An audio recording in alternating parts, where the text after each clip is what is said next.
Joe, Joe, let's take the seats, please.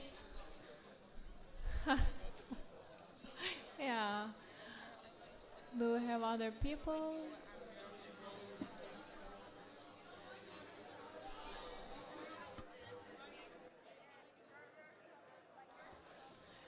Guys, we are missing a lot of delegates, so if you don't see your delegate here, can you please call them or ask them to come here?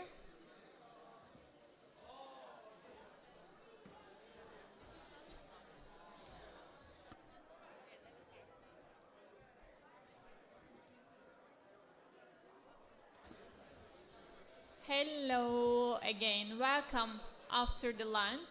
So we are starting now.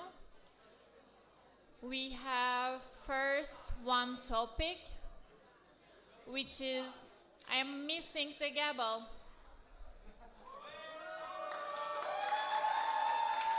Yeah, yeah. And that should be Millicent, yes, over there. So the previous president. Yeah.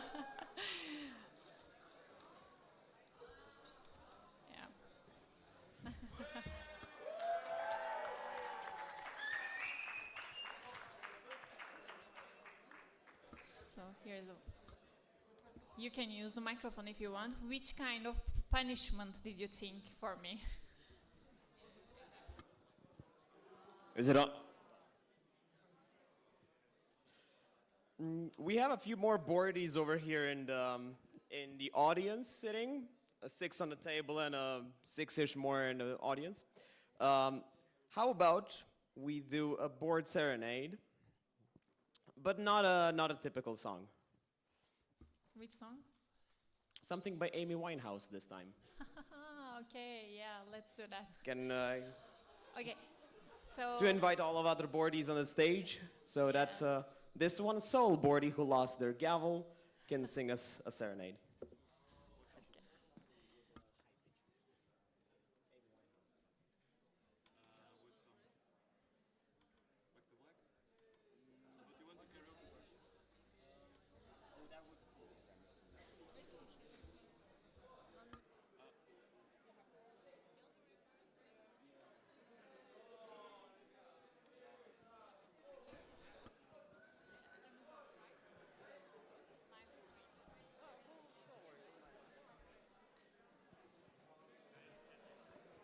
Hi. Okay, can we sing together?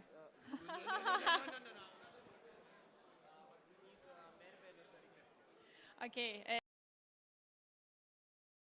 34th, 35th, and 31st to the stage. Because I am gonna do the board serenade.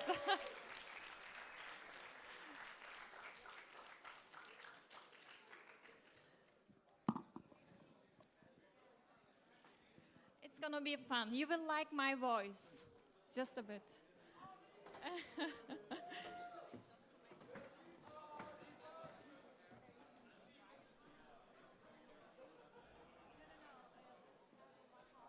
Like a combination. Like a small song that the person is singing as well. Only correct and directly. Okay. Okay, I will try. I will try. You need to sing with me, by the way, please. Yes. That's cute. Okay, I don't hear. Okay, we have technical issues. Sorry, sorry. So it's the tradition, basically. They stole my gavel.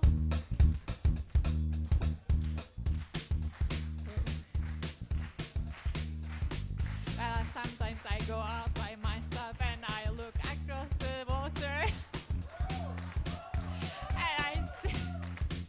And I think of all the things of you are with, and in my head I paint a picture.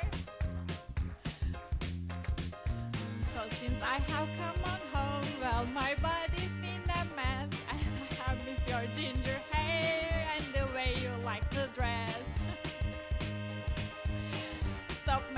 a fool out of me.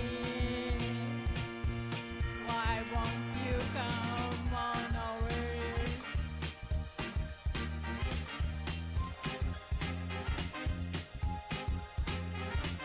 Valerie,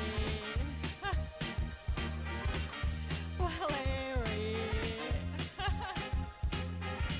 did you have to go to jail? Put your house up sale? Did you get a good lawyer? I hope they didn't catch a 10. Who'll fix it for you? Are you shopping anywhere? Thank you. Help me, please. I'm fine. Na, na, na, na. Or dizzy. Since come home, well, my body's been a mess. I have Mr. Ginger hair and the way you like to dress. Stop making a fool out of me. I want to come on quick, Valerie. Thank you, Valerie. Wow, Valerie. 9, 10.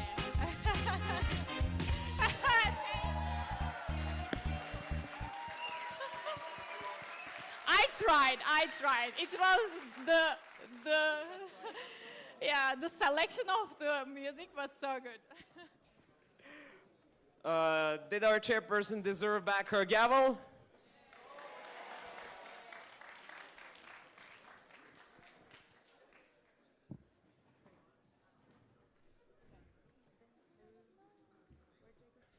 So now we have the Energizer, Yes. and I call Esther and Doa to the stage.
Okay, thank you.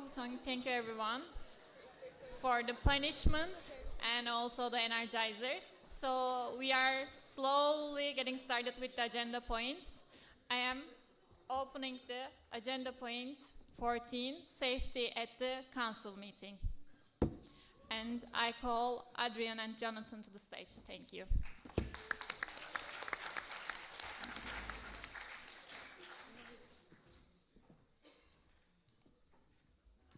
Test, test, test. This one cannot be tested. Yes. Folks, this is not funny anymore. Here we go. Okay. Safety in his team. Wonderful. After this little fun energizer and the fun punishments, you're going to hear a quick presentation from us on a topic that is not as fun, but very, very important. Very important for this council meeting, very important for S-Team. Safety in S-Team. I'm going to do a quick introduction for you on the general topic of safety in S-Team, why we are working on it and in what ways we are working on it. And then Jonathan will introduce you more to the measures that we took for this council meeting to make it a little bit more safe, more inclusive, and more welcoming to everyone. Okay? Good. So let's start with safety in S-Team. Safety in S-Team is built on many things, but especially on one, and that is the code of conduct. Who has heard of the code of conduct before? Yes, I should see most hands because it was mentioned before. Good. The code of conduct was introduced by the 34th board. It was revised by the 35th board, and you can find this most current version by scanning this QR code. If you scan it, you find a document that is a couple pages long, but quickly broken down what the code of conduct is, I put on this slide as the best of my abilities to summarize it. The code of conduct, or with this code of conduct, S-Team affirms its commitment to fostering an environment free from harassment, discrimination, or behavior that harms individuals or groups. So that is one thing to keep in mind, an environment that's free from discrimination or any other behavior that could be harmful for individuals or groups. The second part is it aims to create equal opportunities or promote those, and it also aims to have a more safe and inclusive space with more mutual respect. We all come from a different cultural background, and that is totally fine, but it might come with different understanding of what is personal space, how do you interact with one another, and the code of conduct is sort of our baseline that we all go by in this team. The second part that institutionalizes safety in this team is the safety, or the topical strategy enhancing safety and well-being in this team. Who has heard of this topical strategy? That's a lot less. You will hear more about it soon, tomorrow. This topical strategy on safety was also quite recently introduced. The 36th board started working on it, and I will not tell you the entire strategy, but a part of it, which is here on the slide. This topical strategy aims to enhance the safety, well-being, and feeling of security for all S-Team members by proactive safety education, prevention initiatives, and confidential support through a dedicated safety team. You will hear a little bit more about the safety team in a moment.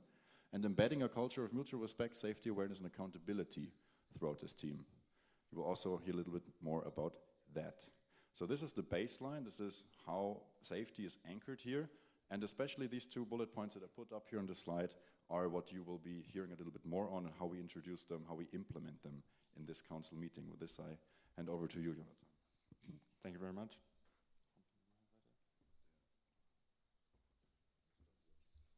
Yeah. So what to do in an unpleasant situation. As some of you might know, I have attended pretty many events, so I also have experienced situations that I was not very happy about. And in these situations, it's very important to know what you can do. So why do we need a safety concept? We are a lot of people, and I know we like and love each other as friends or family, but statistically, it's very likely that there are cases of misunderstandings and sadly also intended violence and harassment.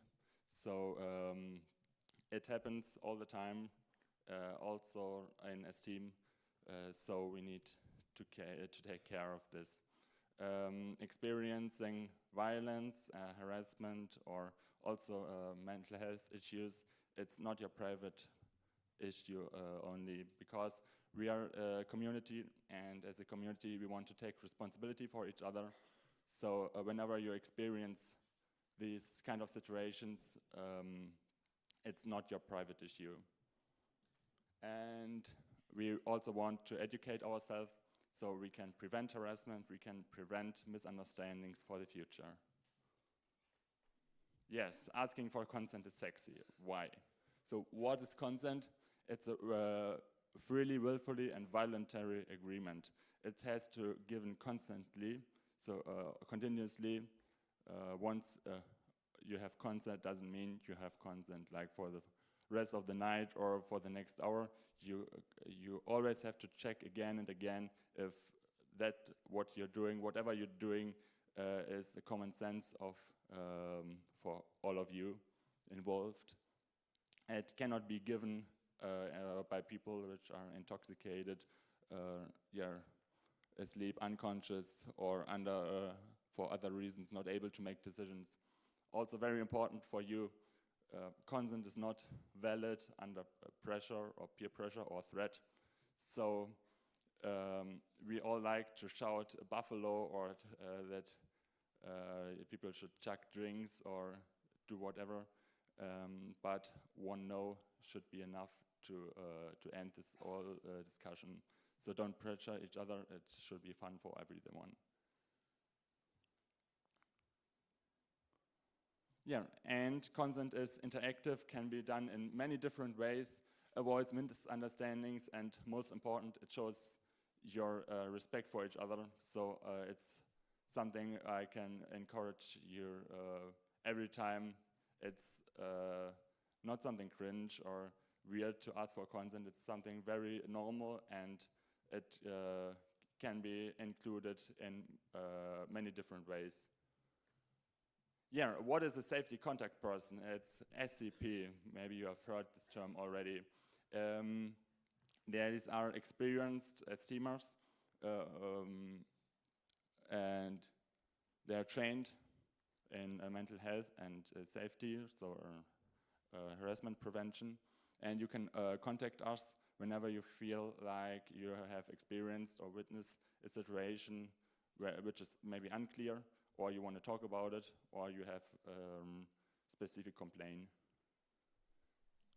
Safety means, like I said, both harassment, violence, and mental health issues. You can contact us in person on WhatsApp. We are treating all information confidentially. We offer mediation together with the perpetrator, but this is totally optional. That's up to you. And we are also normal participants, so please also respect that we need our time for ourselves and we have our individual boundaries. Can you wrap it up? Yes. We are not like official authorities, and we are not organizers or board members, so don't switch us up. We are maybe we leave the party a little bit earlier than you, but you can always contact us on WhatsApp or a phone call on WhatsApp. So feel free to use the numbers we are sending each day in the announcement channel. Thank you. Thank you for the presentation. Two very important announcements. Okay. Because Be we quick, need please. your support. Label your drinks for International Night. I think it's a fair point that everyone knows what they're drinking at International Night. So option 1, use the original bottle, or option 2, write down what's inside. Like I made a small example. Unlabeled bottles will be removed. And don't sleep during night activities. But this is dangerous for yourself. It cannot be ignored by organizers and also SCPs. And while we are caring for sleeping people, we cannot do our actual job. And when you see other people sleeping, please wake them up and ask them to sleep in the accommodation. That's me. And I would ask shortly the SCP team on stage so you can see all of us. Christina is sick unfortunately.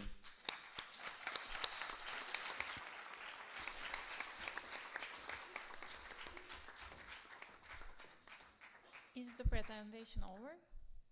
Yes, that's it. Okay, thank you for the presentation.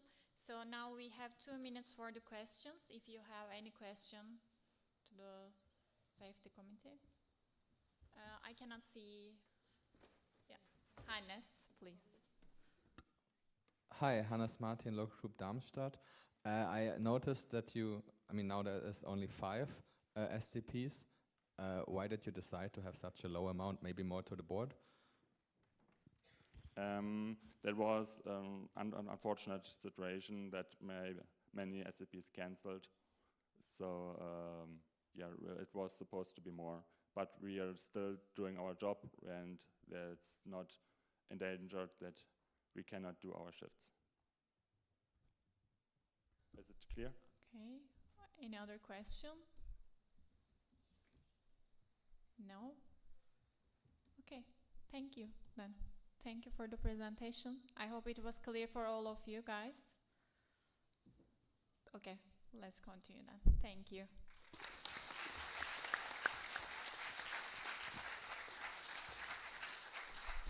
I am closing the agenda point 14, safety at the council meeting. I am opening the agenda point 15, guest and observer local groups. And for the first presentation, I will call Emir Mut to the stage, please.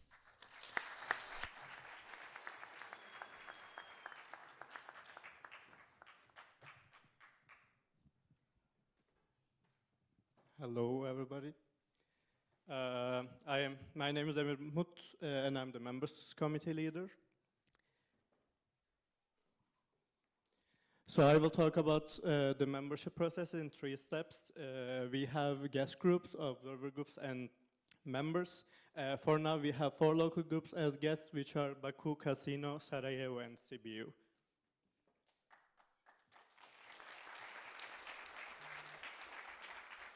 So about the rights of the guest groups, they can participate in STEAM events, they have representatives in council meetings, and they can request observership when they fulfill all of the requirements. About the restriction, they can organize event until they become a legal entity, and they don't have right to vote in the council meetings. About the requirements of observership, they need to be a legal entity. They need to have at least 3 different students associated with the local group presenting a STEAM event, including the council meeting. They need to attend at least 5 events as stated in the event agenda of STEAM, including the council meeting. They have at least 1 student associated with the local group in at least 1 event as stated in the event agenda of STEAM, other than a council meeting, and have at least 1 representative at every second council meeting. Rights of the observer group, they can participate in STEAM events, they can have representatives in council meetings, they can organize events except CMs, and when they fulfill all of the requirements, they can request membership. And they don't have voting right as well, and the restriction with the projects established with internal regulations. For the requirements for membership, they need to be a legal entity. They need to have at least 5 different students associated with the local group, participate in a STEAM event as stated in the event agenda of STEAM, including council meetings. They need to attend at least 5 events as stated in the event agenda of STEAM, including the council meetings. They need to have at least 1 student associated with the local group, participated at least 1 event as stated in the event agenda system other than the council meetings. Can you wrap it up? Yeah, organize at least 2 events and have at least one representative at every second council meetings. And respond to all of the mails from the board with status required. So we used to have 4 local groups until a few days ago, but now STEAM has 5 guest groups. First, local group Baku. They have a great motivation. They are recruiting actively, and they have the universal support behind them.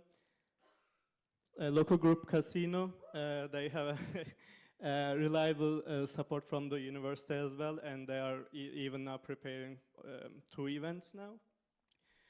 For local group Sarajevo, they have strong support from IM professor, and they are motivated to organize events. They already organized board meetings and interest in local LSS courses.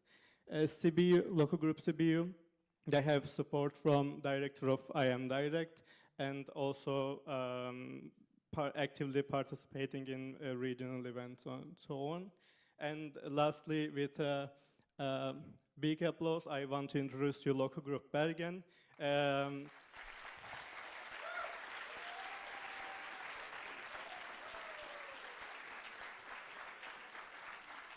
Local group Bergen'in located in the Bergen city, which is the second largest city after Oslo, and the second oldest university in the country.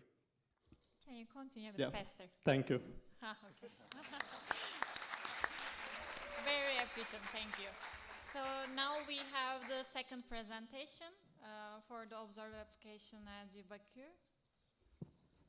And I call Muhammad Ali and Nazrin to the stage.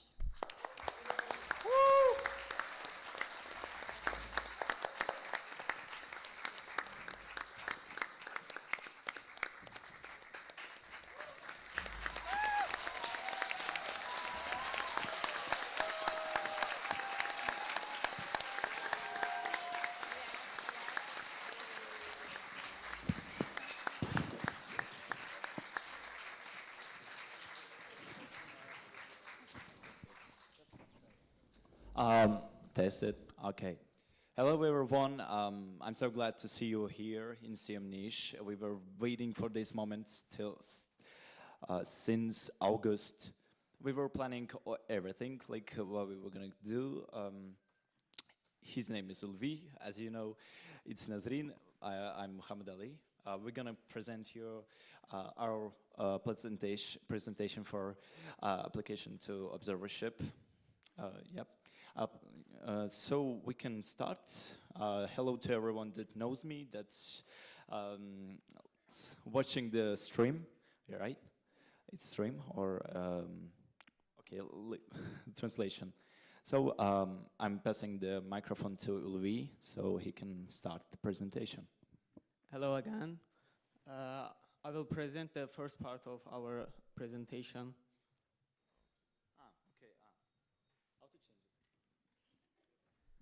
So here is our agenda about Baku and Astu, and then about our LG.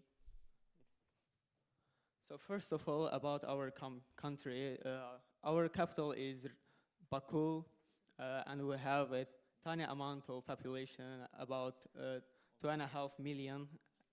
It is located in the western coast of Caspian Sea, and our old city of Baku is listed in UNESCO. Our university Astu is established in 1950 in Baku, and the capital of our country with 7 faculties.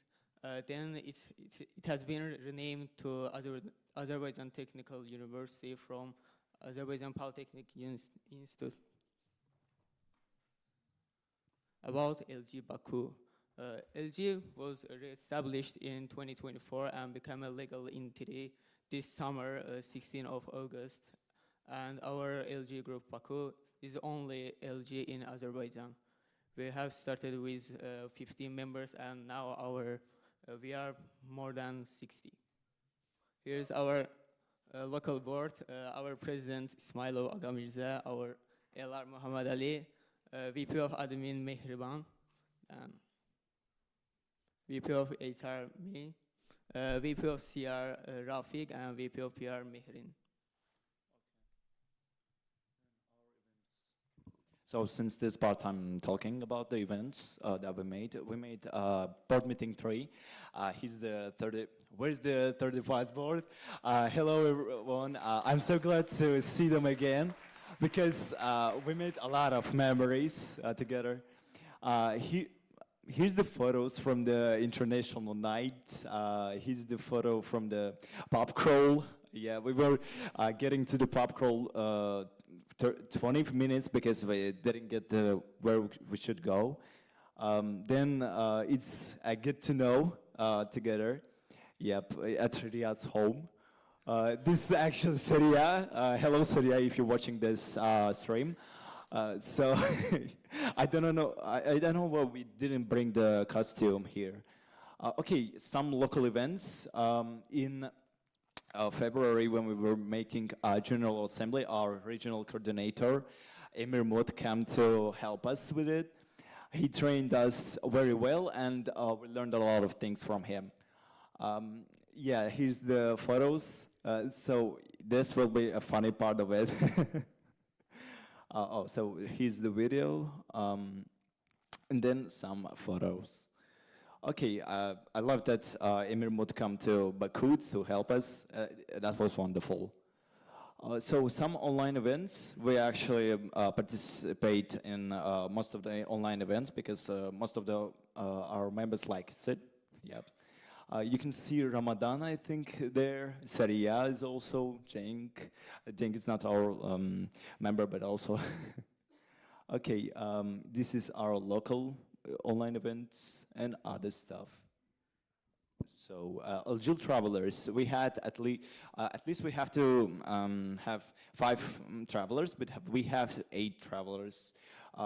First travelers were in CM Aveiro, you know of them, Seria and Riyadh. And in council meeting Calabria, we were Riyadh, Ramazan, Seria, Nazreen, and Lina. Lina, hello. So in Tales of the Sea, as you know, Aysel Alizada was in Tales of the Sea. And the board training, Durgo's board training, Mehriban was there and Ramzer also was there. So our time is finishing. So our future plans, we're trying to get more active members, actually, collaborate with courses so our members could use these courses or to afford something like we have to find some partners. Host at least 2 events per year because Can you be a bit faster? Okay, so the finals, yeah, the final. Finally, we are making Europe 3D in 16th till 22nd of March. You can applicant after the CM. Event will be placed in a portal. You can apply. Where's the? Oh, okay. So our benefits to the STM, reliable sponsors. We can gain support from the university. Actually, we can try. At least we're trying to gain some support from the university. Huge IEM potential, but because 90% of our members are students in engineering and management. Sorry.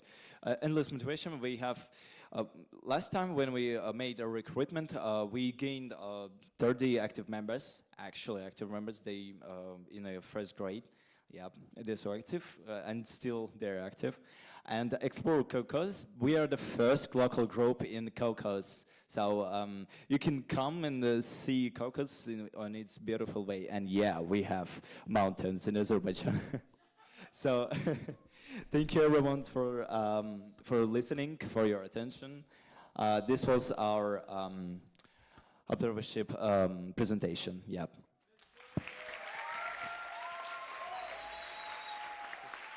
Thanks. Thank you everyone.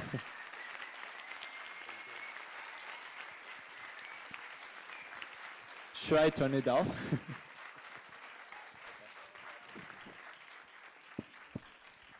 Okay, now we have time for the questions. So we will have 3 minutes for the question time, and we can ask Emir to come and join you. Okay. Are there any questions? Yes, we have a delegate here. 2. Is it direct comment? Yeah, we can have the microphone over there first. So.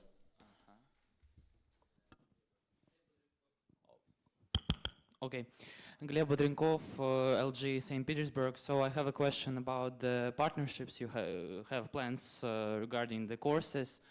Can you tell us more about it, like maybe a quick comment?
thank you for the presentation and thank you for the application to take this step. It's very great to see.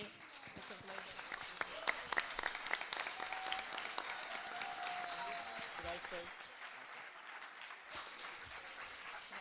So I'm quickly closing the agenda point guest and observer local groups, opening the agenda point member local groups, and I call Emir again to the stage for the LG requirements and warnings. So yeah, I already introduced myself, so I will directly go through the. Okay. For the state of the region, currently, as previously mentioned, we have 76 local groups in 26 different countries, and 72 are members, and 4 of them are guest groups. The requirements for members being a legal entity have at least 5 different students associated with the local group participating events as stated in the event agenda of STEAM, including CMs, organizing at least one offline event, having attended at least one offline event as stated in the agenda of STEAM other than a council meeting, have at least one representative in every second council meeting, and respond to all mails from the board which stated you required. All of the warning mails are sent 28 days before each council meeting. If a member group fails to meet any of the requirements, they receive a warning. 3 consecutive warnings will result proposal for exclusion, and it doesn't have many requirements unfulfilled. It's still one warning. Even if you miss 1 or 3 warnings, it's still 1 warning. So you will see the local groups by each requirements which are unfulfilled, so you can view it quickly. I will skip.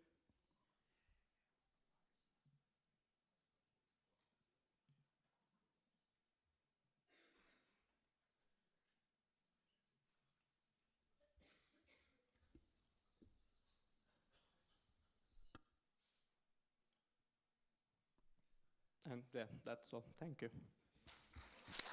Thank you for the presentation. Now we will continue with a proposal regarding events organized in Kiev by Tom Lewis.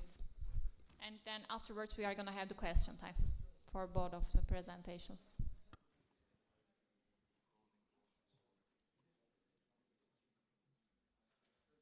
Yes, I can already start. Maybe you have been familiar with this part. In the previous council meetings, we often had some overruling, and this time we would like to do a proposal: the suspension of esteemed offline events in Ukraine and the temporary exemption for LG Kiev. A bit about the background. Where's this all coming from? Since 2022, every council meeting, the board is proposing to overrule the membership regulations, which Emir just showed, and therefore we had always GA time, we did the voting on everything. Yeah, that's so far for the very simple background where this proposal is a bit coming from. Some information about Kiev. Local events are really happening all the time. The LG is very doing good. If you follow their Instagram, I think you can see they're doing a lot of different stuffs, and they're also traveling a lot, and they have always new people. Local board is working well, really good. I mean, we have delegates here. You can talk to them, hear the most news updates. I think they will be more than happy to share. Yeah, what is maybe not happening? Currently, we don't have international travels to Kiev. Therefore, we also always did the overruling in previous council meetings because it was just not possible, and therefore we did the overruling. This, of course, led then also to every GA. We did not a proposal, sorry for this wrong, but an overruling, and of course time was also spent there. What is now is some change through this proposal? Of course, we just increase very much the transparency of how stuff is being organized, what is possible, what is not possible. And this is currently not very clearly defined. We do the overruling, but of course, beforehand, nothing is clearly set. What will change through this proposal? It's very clear and an official position towards how we handle all these different cases for the current time being. And this is not a decision which is then made by the board, but by you guys people, because you guys will vote on our bit, and you clearly state how you think about this, and we don't keep on overruling, but rather have one clearly case for this. Yes, so what is the actual proposal? The Board of Esteem shall not approve any offline events listed in the event agenda taking place within the territory of Ukraine. If a local group organizes such an offline event without approval, it shall be proposed for exclusion. The requirement 4.2 regarding the organization offline event as listed in the event agenda will not apply to Kiev while the motion is active. Duration is 3 years, which means like if something changes, of course, we can still cancel this motion through voting again and everything is back to normal. This is just for us a suggestion of 3 years, what we think makes sense to also, of course, don't have the overruling all the time. Yeah, this doesn't change anything for the local group in terms of event organization locally. They can be as active as they are right now. They can travel as they do right now. They can participate, so there are no changes. Yes, if accepted, the requirement to organize one offline event per year, well, yeah, just quickly read it. And it's for 3 years, so no international events, no international travels. And if it's not accepted, we will just keep on and we will do an overruling again. Thank you. Thank you for the presentation. So these topics are very important because we are gonna vote upon tomorrow in the voting session 1 about the proposal. So we have now 7 minutes question time and we will start with the delegates. Paul Katziopis, Aachen. I would like to cite another esteemer with the start saying, maybe I'm stupid, but wasn't it? Yes, thank you. Wasn't it something very similar proposed last CM? Like I'm a bit confused. In my brain, we did this last CM already. Yes, exactly.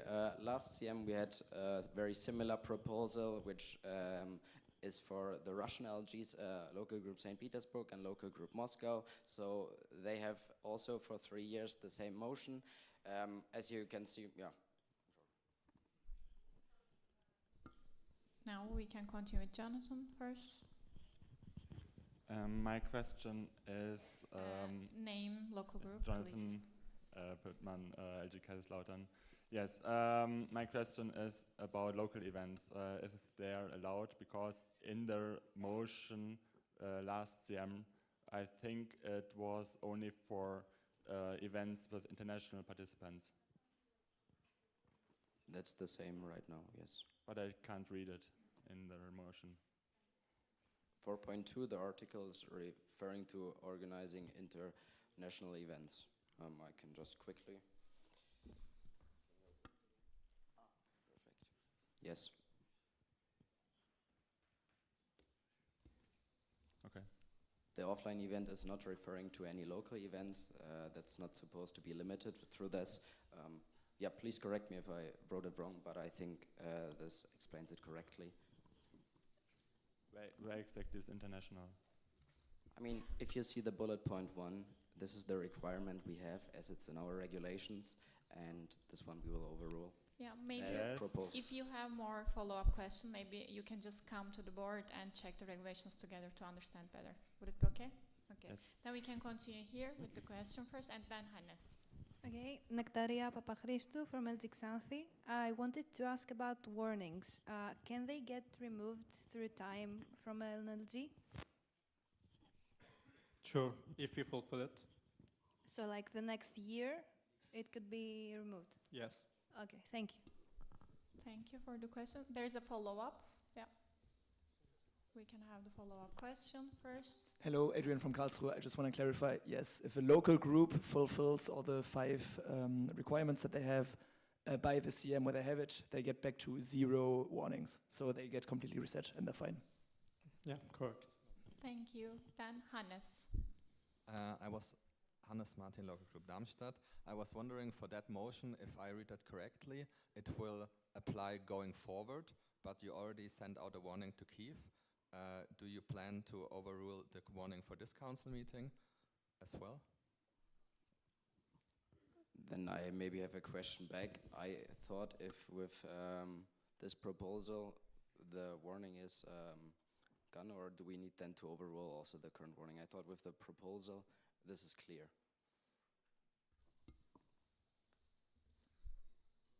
You We cannot sent them hear a you. warning. Okay. Hannes Martin, Local Group Darmstadt. What you said is that they got a warning. That's what Emir said. So they got the warning, and this is for the future. So the current situation, they have the warning. Afterwards, there will be no future warnings. Of course, because they can't get warnings for that in the future, it doesn't matter, but it's still there for the CM. Yes. Do you want to answer, Tom? Yes, thank you for stating out. Then, of course, we have to do the overruling. We'll add that later, and then it will be also included for the voting. But this would then definitely be for the upcoming council meeting, so we don't have it. But for this one, of course, we have it to do then, since the warning was pointed out. Yes. Thank you. First of all, we have a delegate, then we will go to Joe.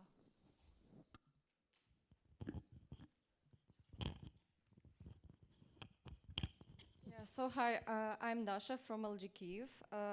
We're just wondering, so the motion is actually the same as it was applied to Russian LGs. And yeah, but Russian LG were continuing organizing events against the board discussion, as they mentioned themselves at last CM in their statement. And that is why there was a clarification of exclusion. Why is it also applies to our LG Kyiv if local group Kyiv never beat rule from board? Thank you for your question. Yeah, this is not to punish or to very much clarify anything. That I want to just make very clearly. This one has two reasons. One, that there's a clear decision by the council, how they perceive it, and if they want to make it clear. This is not to block someone from organizing events. As we said, we would very much like to see a motion again to just cancel it. And if, for example, the situation changes in 1.5 years, then I would be one of the first people to step up and say we do it again, so that you can organize events. This is more to make it very clear on the one side for the council, how everything is stated, and on the other hand, to also save GA time, because we discuss it every time we have questions. And yes, thank you. Okay, Thank you. We have two, I guess, from Lucia. It's very hard to see you guys because there's no lights on there. Lucia Maretic, Local Group Zagreb. So to the delegate too, and to, I can't remember who asked, but from Calabria, I think the important difference why it wasn't applied then, because my board was then the board when it was for Russian local groups. Kiev was not included because the circumstances around why Kiev cannot organize and why Russian local groups cannot organize are not the same, and that is a very important distinction. But my question was also because of the question from the delegate. I just want to check, because from her answer, it gave me an impression like local group Kiev was not at all approached on this matter. Is that correct or not? No, we had a talk, I think, 2 weeks ago, before we even formally announced it in the GA agenda, that we talked with them. We had with the current LR talk. She very much understood, was on the same page, as it didn't limit the local group. I didn't check again if all the local group members were informed, but she told us she did, or like she is going to do it. Sorry, clarification. So yes. Thank you. Just so it's quite clear that the reasons are not the same, but the motion is the same, but the reasons are not. Thank you. We have Joe, and then we are finishing up slowly. Yeah, so my, okay, João Pissarra, Local Group Aveiro. So my question is really to Local Group Kiev. I would like to know what is your opinion on this proposal, if possible, or if we could have some sort of a statement, that would be very nice. One sentence, please, as an answer. Yeah. Do you have an answer? Last CM, the Russian LGs got the opportunity to have a longer presentation and statement about this matter. So I would like to give LG Kiev time to prepare a statement.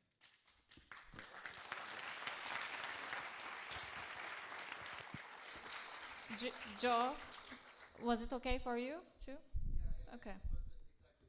Okay, perfect. Then we are done.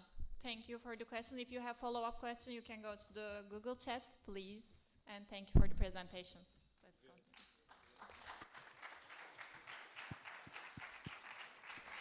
Now I am closing the agenda point 16 member local groups. I'm opening the agenda point 17 membership agreement and procedure for local groups without proof of legal entity. And I call Tom Lewis to the stage. Yes, we're a bit more, but so they can also help me answer question. Yeah, Veronica, you please do. Yeah, where do we have the? Yes, legalities of local associations.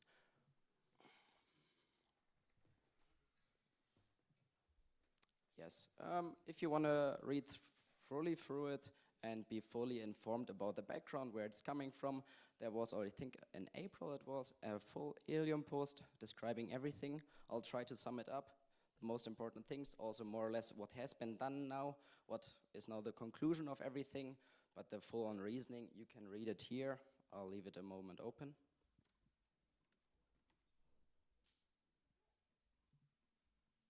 We can also put it in the thread on Google Chat afterwards, so you can really read it.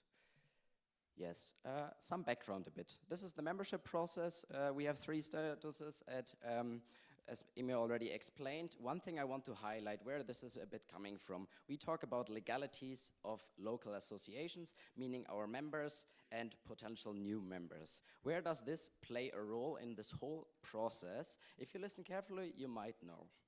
It's when people transition from guest to observer status. Because when you are a guest, there's no need for you already to be a legal entity. But as soon as you want to apply for observer group, you have to be.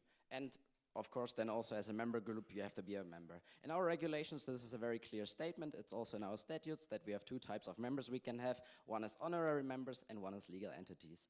Back in 2016 already, we did a very similar analysis where all LGs were asked to provide this and check that there are legal entities and so on. So for your understanding, a legal entity is established and registered. This means you guys are an association where you people are individually registered in a legal entity, which is then registered within the local government in your country. This, of course, differs from country to country, but that has to be done, that you can officially prove it with some documents. Yes, what was done now?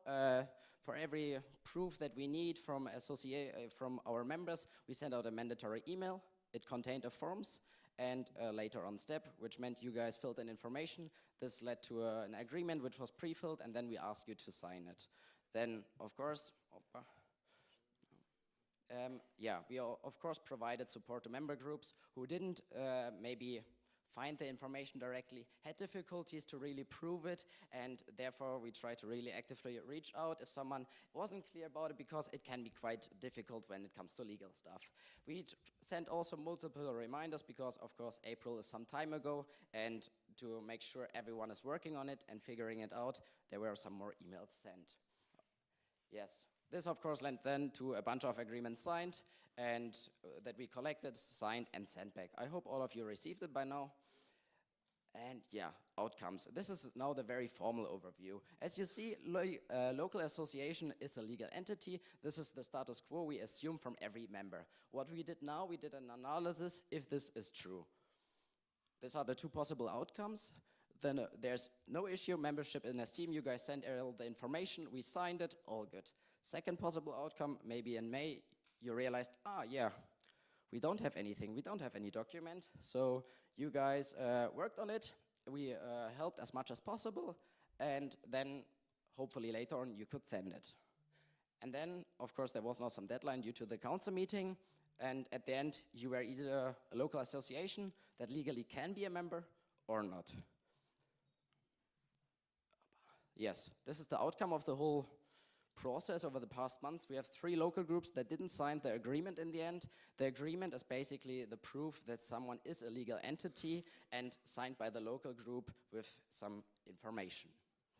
Yeah, some more details. What is happening now? Yeah, a local association cannot legally be a member in a team, which means we checked on our statutes, what is saying in there, the membership is terminated because the member is not existing anymore in this case.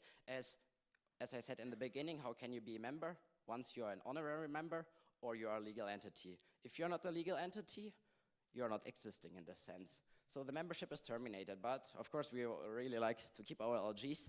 Therefore, through our MRs, the guest group status is in the same moment applied, and each local group who didn't sign it became a guest group in this sense. But the process is not ending here. We continue to work with them. And what we want to see that every one of them can really register as a legal entity as soon as possible, and then, of course, sign the membership agreement, prove that they are legal, and come back. We really want to support this, that active research is done, that we track, follow, and really support. As team can also really help out there with the universities if they maybe don't understand something. Sometimes official letters can also help. And yeah, future. What is the future? As you saw, there are 3 stages to become a member, and a guest group, yeah, it can take some time, but people who are members should already then be member if everything is good. And therefore, what we would like to see, if someone managed really to actively work on it, they of course should be members. They were members, why not have them as members again? Yeah, that's so far about the outcome. And yeah, now about the 3 cases. I wrote down here all points, so there's no misunderstanding while I speak. We have first Dansk who didn't sign it. They have currently no members, or no more members, so to say. We had one local responsible who was working very little with our RC, Sebastian, who is responsible for Dansk, but left then over the time very much in the beginning of the mandate. All channels didn't want to communicate, and also sent a mail where they clearly stated they don't want to receive any further information. They didn't sign the agreement, nor provided any information, but they clearly stated they will close the local group within the local government. So there's nothing more existing, no interest, and this is the result. As the membership is already terminated through our statutes, there was no point in granting a group the guest status that just doesn't want to receive any further information, doesn't want to communicate, and has no interest, nor people that want to work. So having basically just a name on a paper there, but no people backing it or motivated, was for our no purpose to give the guest status. Then Budapest situation. What is currently there? There's also Veronica. I think you all met people, a lot of very active people. One of our very active LGs. They have a lot of members. They organize stuff. They organized a lot of stuff. Events happen regularly. I think you heard it already. Budapest here, Budapest there. Events are there. The people travel. You guys talked to them, I hopefully last night, and said hello. Yeah. What was happening in the past, they joined, of course, as a legal entity and as team, but they left their mother organization with which they were associated with and registered below. Currently, what is happening, as they realized this is not working, they're figuring out a new solution, of course, also with the local university, the legal department, and are working very actively, as they also have quite some members there in the different departments to register something new. Yes.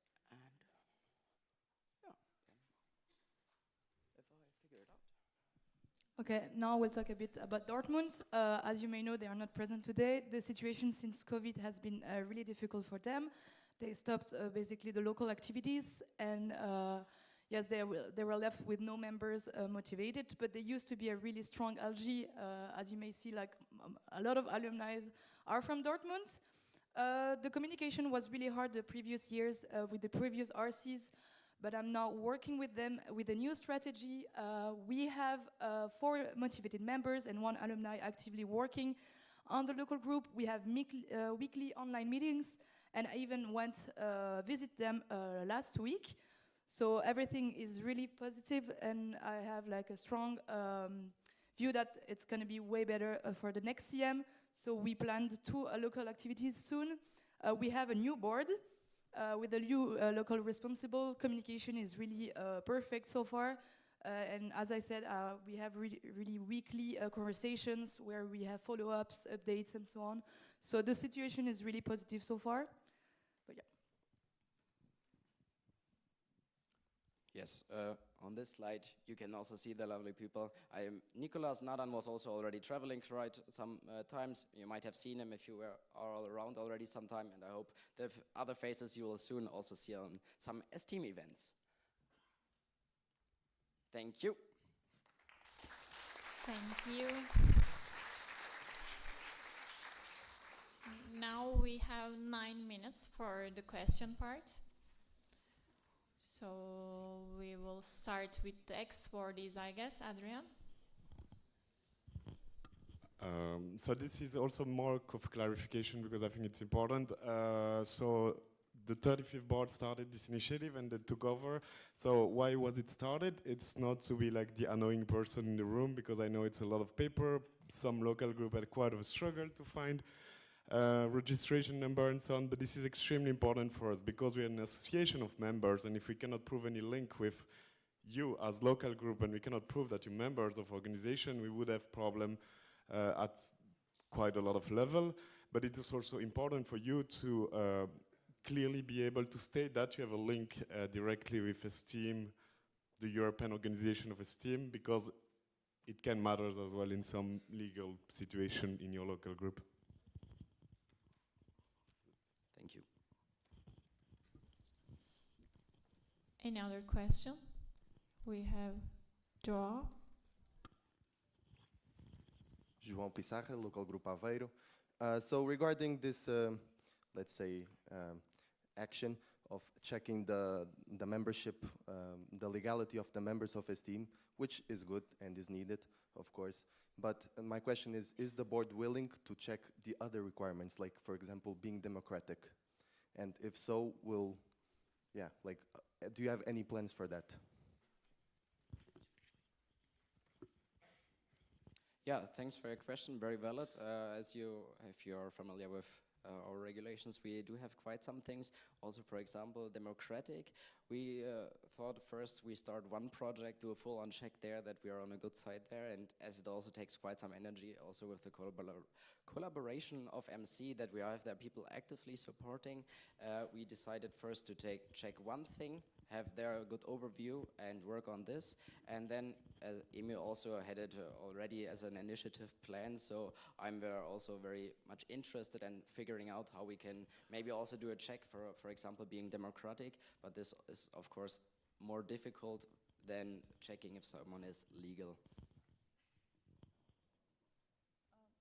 May I add something on this? Yes, we have two from there. Merve, Istanbul Boğaziçi. I was MC leader back in the days. And back then we were reported that one local group was not fulfilling the democratic approach towards their members. That's why we asked for their own internal regulations and universities regulations that needed to be followed by each local group. The situation was evaluated between the board and the people who were involved in this situation, and then we came into the conclusion that the LG didn't need to be proposed for exclusion, but in specific cases, yes, Esteem does check them, but I cannot say that it's being actively checked, since this is not something we can rank or scale. Thank you. Thank you. We need a clarification, I guess, here from a delegate. Can we have the microphone, please? Yeah. Hello, Ella from LG Lappeenranta. I would just like to ask a clarification about LG Budapest. If they haven't signed the membership agreement, is something happening to the LG membership status right now, even if they're trying to become a legal entity through another organization? Is something happening to their membership right now?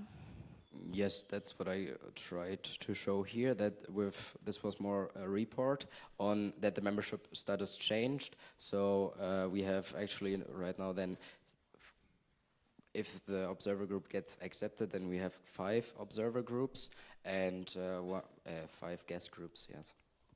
So they are becoming a guest group? They are. Okay, because the slide didn't say it, so I was just confused. To make it very clear, this is not a proposal, this is not a voting, this is something that happened immediately, and yeah.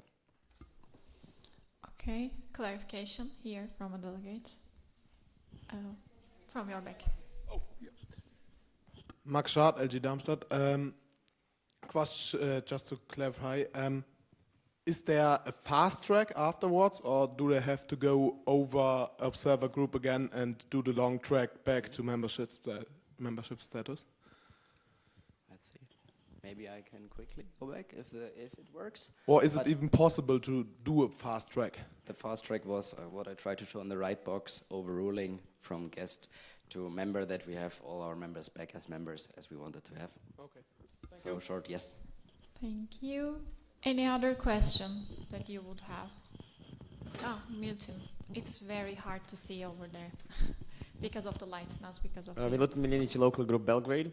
Wanted to highlight very quickly, because it was mentioned multiple times, term honorary member. Honorary members are very different from full members. Like local groups, honorary members are people who have done a lot to esteem and who got that special status. They don't have voting rights in the GA, but they are welcome to come here. I wanted to ask, can you come back quickly for the Dortmund slide? Okay. Maybe I've missed it, but what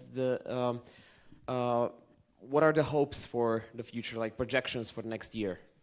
What can we expect in the next autumn council meeting from them? Yes, thank you for your question.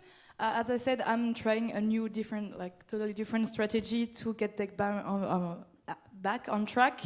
I've just started since they had their exam period ending in October, so it's really fresh. But as I said, weekly meetings, communication is really great. I have members in the board that are really, really motivated. And they're already starting the recruitment, even though I haven't started anything with them. So they are really autonomous with this. So everything, like the positive attitude they have towards the challenge they're facing is really really great. And I'm really having a lot of hopes. When it comes to the next CM, I've already discussed with them, and I said that I would really like them to prove me that they can fulfill all the 5 requirements. Like, for example, like not organizing an event, but like plan to organize one and start the process of it. So we are really actively working on this together. Okay, we have a question. Yeah. I will quickly add something for your as a clarification for you. You saw the process when someone is a guest group. They don't have to wait. No, not taken. Okay, I thought it was a technical. Sorry. They don't have to be an observer to organize an event. They have to be legal. So as soon as we sign this can be in a month. All of them can organize an event. If Dortmund has it figured out in a month, by December there can be an event on the portal for February where you can travel with. The only thing which is then left is the voting, which will not happen until the next GA, and we can do exactly this overruling on the first day of GA, so their votes are again counted. We have a follow-up question here in front first. And then we are going to go to the last question of the question time. Paul Katsiopis, Aachen. So the situation with Dortmund is in a way a bit different because they would have been proposed for exclusion if it wasn't for this. So does the same apply to Dortmund, that overruling just brings them back to full member? It kind of covers the part that they almost got excluded. So they kind of dodged a bullet here. Yeah, very fair point. We also thought about this. Why we decided now to proceed like this, because we want to handle every case the same. And as their membership got really cut at one point, so they were terminated, no member anymore, the requirements don't apply for them anymore. Yes. Does this answer your question? I'm not sure. Was it clear, the answer?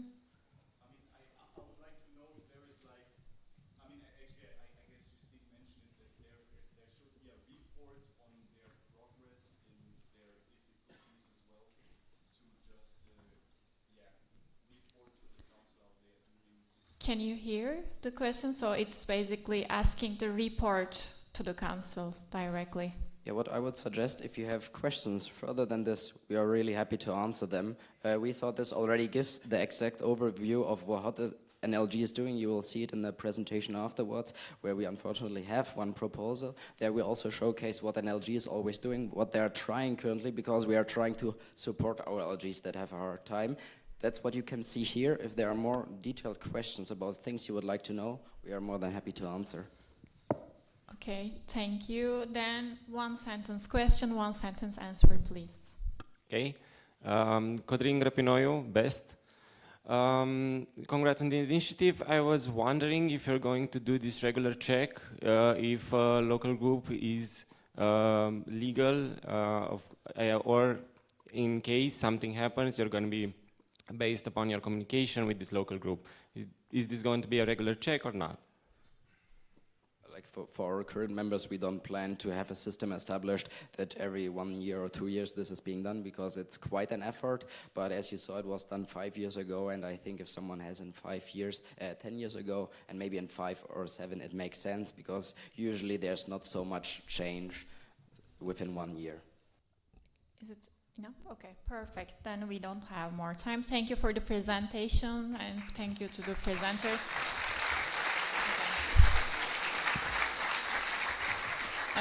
I would like to remind the delegates one more thing. If some stuff in your mind is not fitting very well, you can always approach the board during the coffee break or during, like, after the GA, etc., and clarify your questions in detail. Okay? Then I'm closing the agenda point 17, membership agreement and procedure for LGs without proof of legal entity. And I am opening the agenda point 18, proposals for exclusion. And for the first presentation statement by the RC Solaris region, I call Leonard to the stage.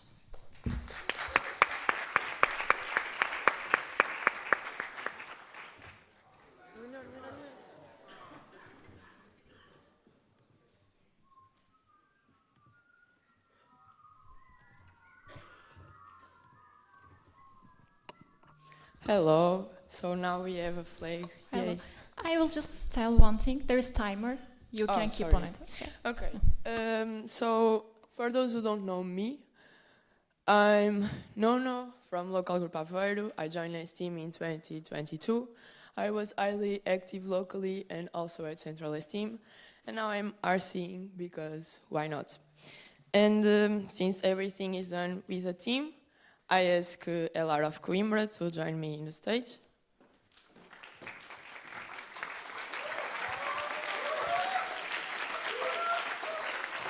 Hello, I am João. I am the LR from Coimbra. I joined this team in 2021. I am highly active locally.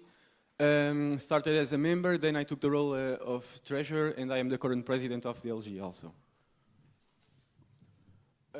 For context, our LG was struggling having new members, no new travelers, and consequently no events were organized in the past academic year. And hopefully it will end this year.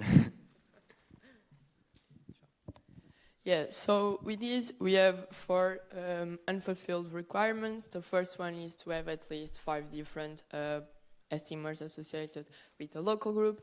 Then we have no travelers, and no events besides a council meeting. Also, there was no international event organized, and in the last CM there was no representative, aka delegates. Right now, we promoted this team among students at associations fair. We were present in 2, and we went to classes also to speak about this team.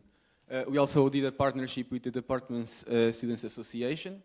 We have done the recruitment, 5 newbies and more to confirm, and the general meeting dates are set also.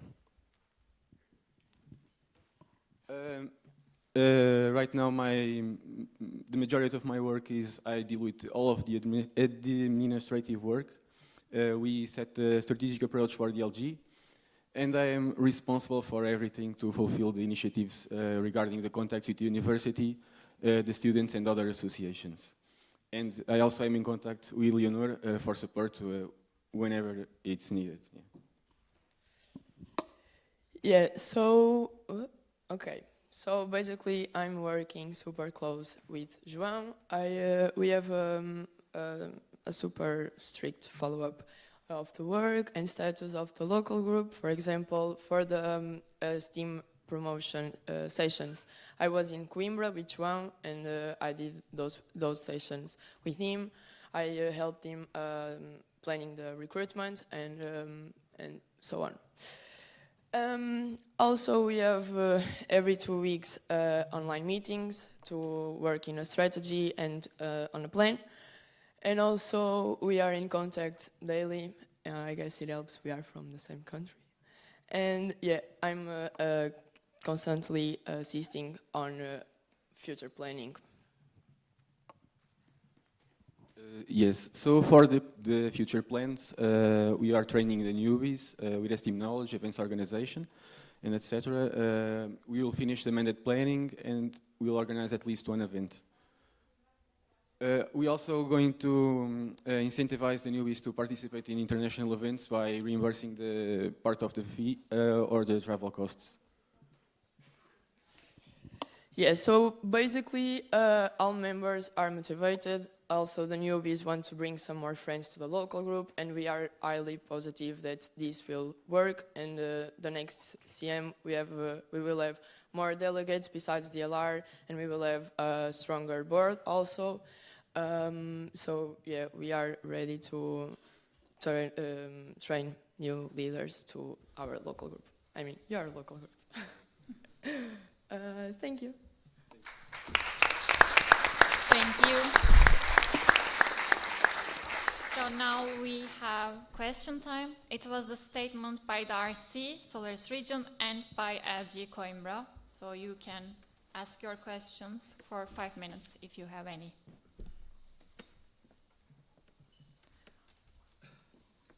Yes, please. Hello, Adrian from Karlsruhe. It's not a question, but because nobody stood up, I took the liberty to stand up. I just want to leave a comment. LG Coimbra 2 years ago was doing amazing. They were doing amazing events. Before CMAveiro, they did the Europe 3 days that I've heard so many positive things about.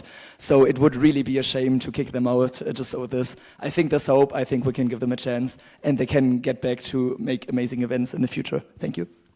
Thank you. Thank you.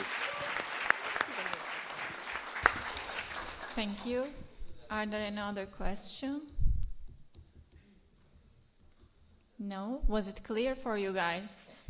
You are going to vote upon it again in the voting session 1. Okay. Okay, so I guess that Coimbra will not be excluded. Yay.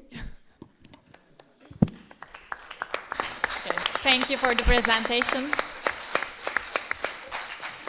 Now I am closing the agenda point 18, proposals for exclusion.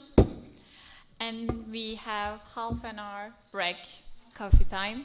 Yes. So, yeah, you can continue. Yes, one quick comment from my side. When it comes to all these different voting comments, please also use the time in the breaks or in the evening, ask questions to people. If you maybe didn't understand something, that's always normal, especially when something is new, when it's your first time hearing about regulations or something. Me, other people that presented are always happy to explain, share with you. We can discuss it. I'm very open also to hear your thoughts, and this is also for all the other people. So talk and share and enjoy your break. So we will be back at 39 past 3. 39. No, let's be here at 39 and we will be starting. So we have 30 minutes.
to come to inside and take our seats, please.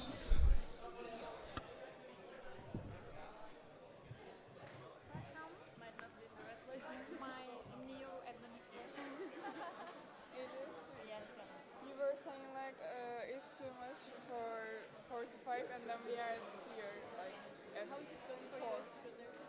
Yes, I will explain. Okay. I'm gonna explain. I mean, I think we are doing kind of better compared to for the first sessions right now. Maybe if the internet problem is solved, we can do better because like the internet quality is really low, or we will like have the same low connection, so we cannot keep up. Right. Yeah.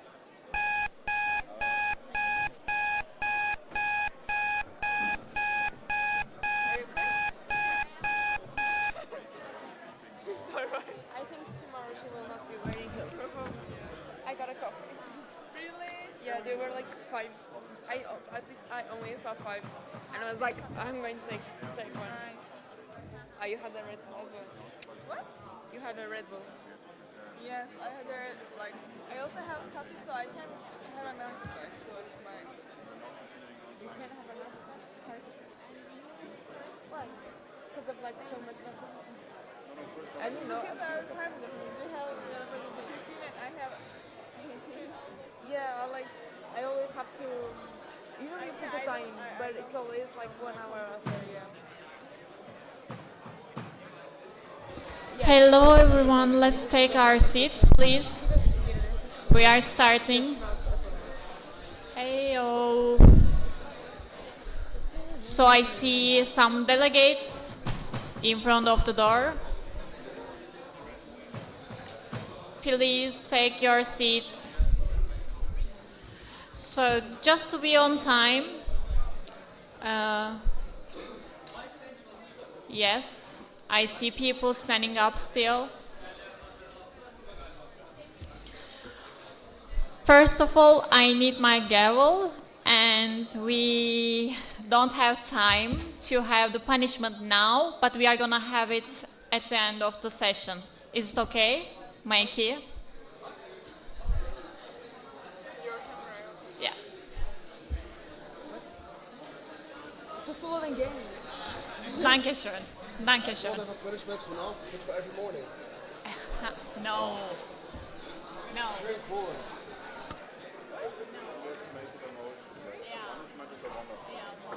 All right. She needs it. Because we have some Celebrate. Mikey, respect. Okay. Thank you. Can you borrow the people for her? Yes, I will touch the piano. Okay. So thank you, Mikey, for the gavel. And we are slowly starting. But I have actually 2 announcements for you. One from the front seat, so please don't go over here. You need to start to sit from the first row because there are piano and other instruments, so we shouldn't just block them. Yes. Sorry? Yes, only the participants. And also another announcement from the live stream. So we need to be careful with the cables. I think this announcement for the organizers, because sometimes it is blocking the sound. Guys, can you please sit down? Okay. Then we are starting. So after the break, we are gonna explain some situations to you. That's why we extend the hour of the break. But now we will continue with the agenda points, and then we will come back to the points of the change. So I am opening the agenda point 19, how to make GA fun. And I would like to call Sabotage Committee to the stage, please.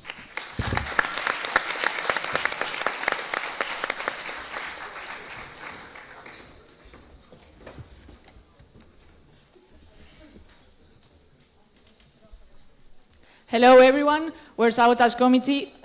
Wait. And this is the agenda for today. Where is it?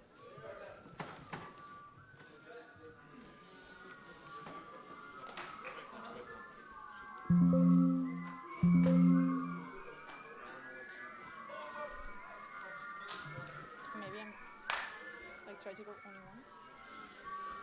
Okay. Which one? Where do you? It's this one. Okay. All right, got it. Okay, so these are the agenda points for today. We still had to follow the template. Just kidding. Wait. What?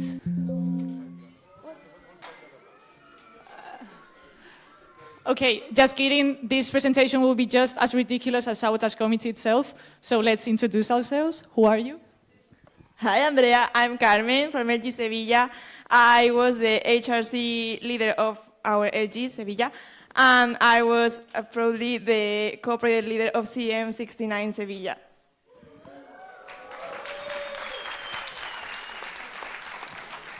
Really nice. And I'm Andrea Besu, the locally responsible for MG Sevilla, also vice president, and I was one of the founders of Sabotage Committee. But how can something like this even happen? Okay. So, this is us in the first day of CM Calabria. I met this guy from Cartagena and I told him, you know, I have a clown nose in my bag. And he was like, oh, I have an idea. So we basically agreed to do bullshit proposals every day. We started with the famous clown nose. And yeah, it was kind of like, so how are we going to make this a nightmare for the board today? And it was so much fun. Sabotage after sabotage. CM Calabria was super nice. So what are we doing here? Well, round 2, baby. So we know sabotaging is all about surprising, but we can't control ourselves. So we're gonna do a bit spoiler alert.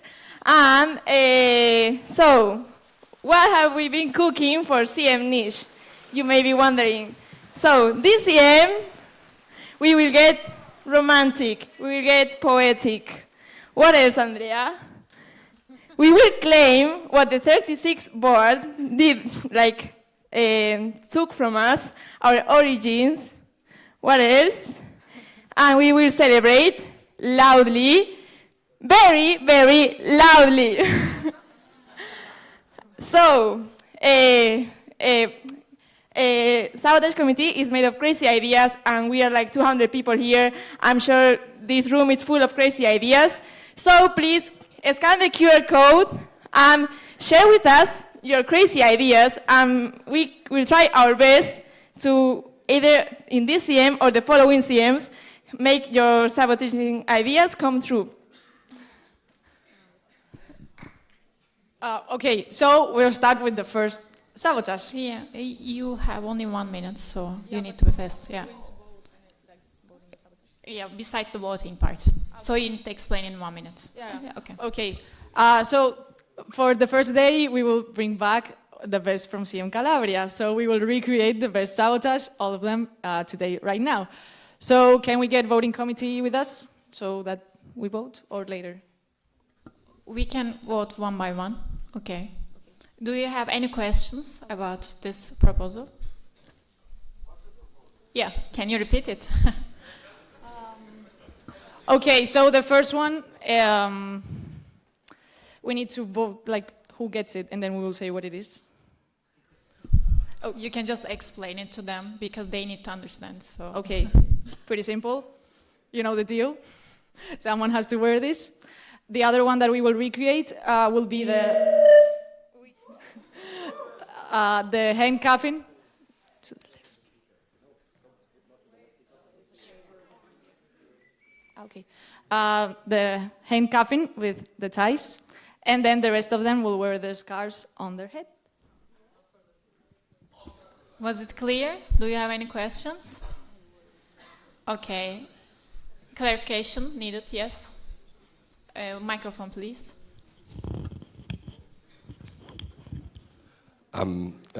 Gergő Pálinkás, Rejtsi, Budapest.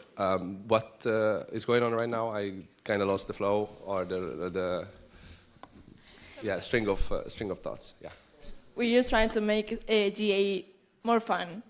So people don't fall asleep, Fun. you pay attention, you go with the flow, and we're making it by sabotaging the board today. Today is the board. A huevo. Okay. Is okay. So did you get the idea? Basically making the GA fun, having fun with our lovely boardies here. And they have a proposal. We are going to vote upon it. Okay. Then, voting committee, please, to the stage.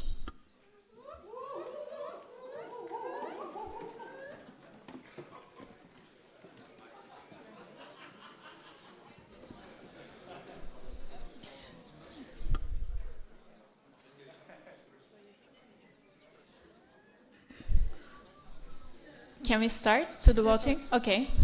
Yeah, so sorry. So it's an open voting, so you have to raise your sheet. So basically what we are voting on, who gets to wear like the clown nose and the ties on their head and also the handcuffs. So if you accept this motion, please raise your green sheet. If you reject, please raise your red. And if you want to stay abstain, please raise the yellow one. So now you can start it.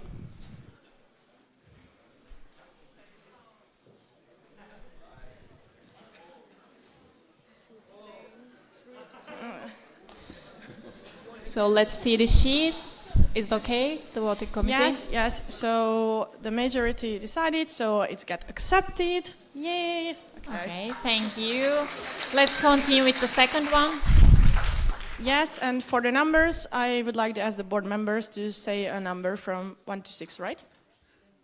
Yeah, Tomley said 3. So numbers from the board members. 2. Adrian said 2. Ingi said 5. 1. Marta said 1. Doa with 4.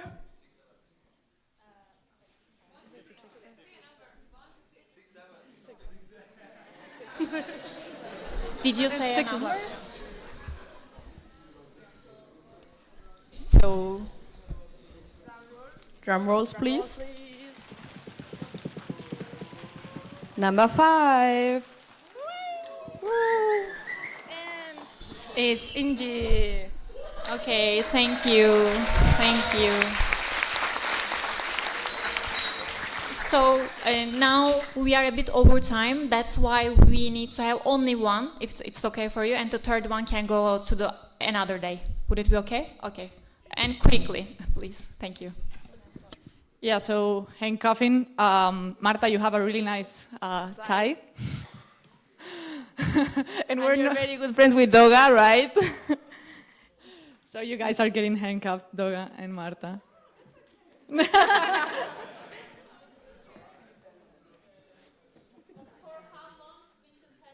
The rest of the day, if that's okay? Yeah, only today. Thank Thank you. Thank you to the sabotage committee.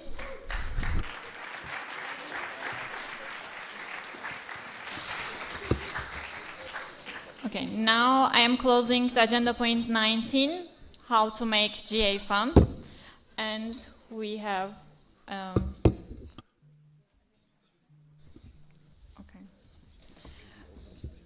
I will reopen the agenda point 9, agenda point change, and I will call Adrian to the stage.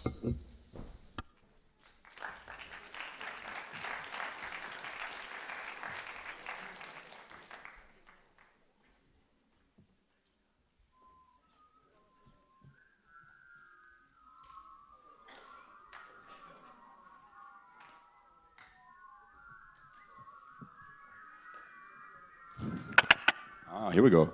Amazing. Okay, the Wi-Fi is not playing in our favor right now, so it takes a little bit for the presentation to be sent over. Motion of order, agenda point changes. We had this in the morning, so you know the drill by now. It didn't work for long with the newly updated agenda that was voted upon. Why is that? A couple issues coming up. One of the boardies who had a presentation planned for this afternoon, not feeling too well about it. We will have to move it to tomorrow. And we received pretty sad news.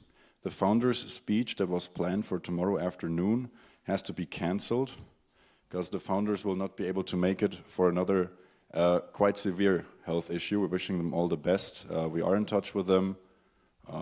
Yeah, that is pretty sad to have that. So we will shift this activities report that was planned for this afternoon to tomorrow. That is the proposal, to tomorrow afternoon. And a couple other changes of order for this afternoon, which you will hopefully see. Perfect, here we go. So, bear with me. No. Once more, here we go. Yeah, so this is what we voted upon this morning. This is the current, these are the current agenda points. And these are the changes that I just verbally explained to you. First of all, activities report, agenda point 20, shall be moved from today to tomorrow to be now agenda point 39, because today is not a good day to have that. Then this one, approval of the minutes of the last General Assembly. Sorry, this is a mistake with the number here. It should be 25 here, reordered. So to come later now, from 21, moving it later into the afternoon to be now 25. And lastly, the founder's speech, which is going to be removed, because that can sadly not take place for the reasons I mentioned before. So, if the motion of order is getting accepted, we also introduce these three changes that we just presented to you to the agenda for this General Assembly. If this motion of order is rejected, then we will go by the agenda points that we voted upon this morning. Okay? I have one clarification. So as we are reordering the 21 approval of the minutes to upper, we need to reorder all of them above to the upper side. The order then changes accordingly. No? If point 21 moves to 25, then all the other ones also change, but then the list is infinite. I hope you all understand what this is about. You can look at the presenter's agenda to see the actual change it will make. But will not change anything about the content, just about the order in which we have it. Thank you. Good? Yeah, it was clear. Any questions? Okay, perfect. So we will vote upon it. I need voting committee to come to the stage. Do you all have your sheets? Perfect. Microphone, please. Hey, you can hear me, perfect.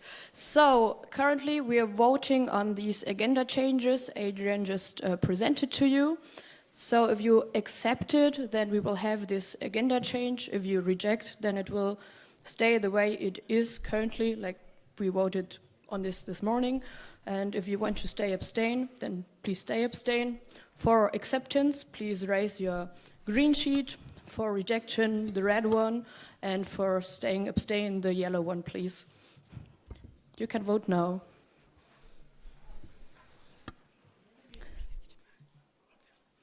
Okay, it's accepted. Everyone voted for this change.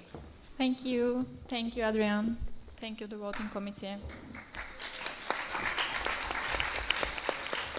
So I reclose the agenda points change, agenda point 9. And I open agenda point 20 with the change that we made. So it is approval of the minutes of the last General Assembly. And I would like to call Lucia to the stage. The one that we just changed to be later. Yeah, we continue now with annual accounts. That direct mail? Yes. Okay, so sorry, my bad. Basically, we will continue with the annual accounts of the previous year. And I would like to call Adrian to the stage.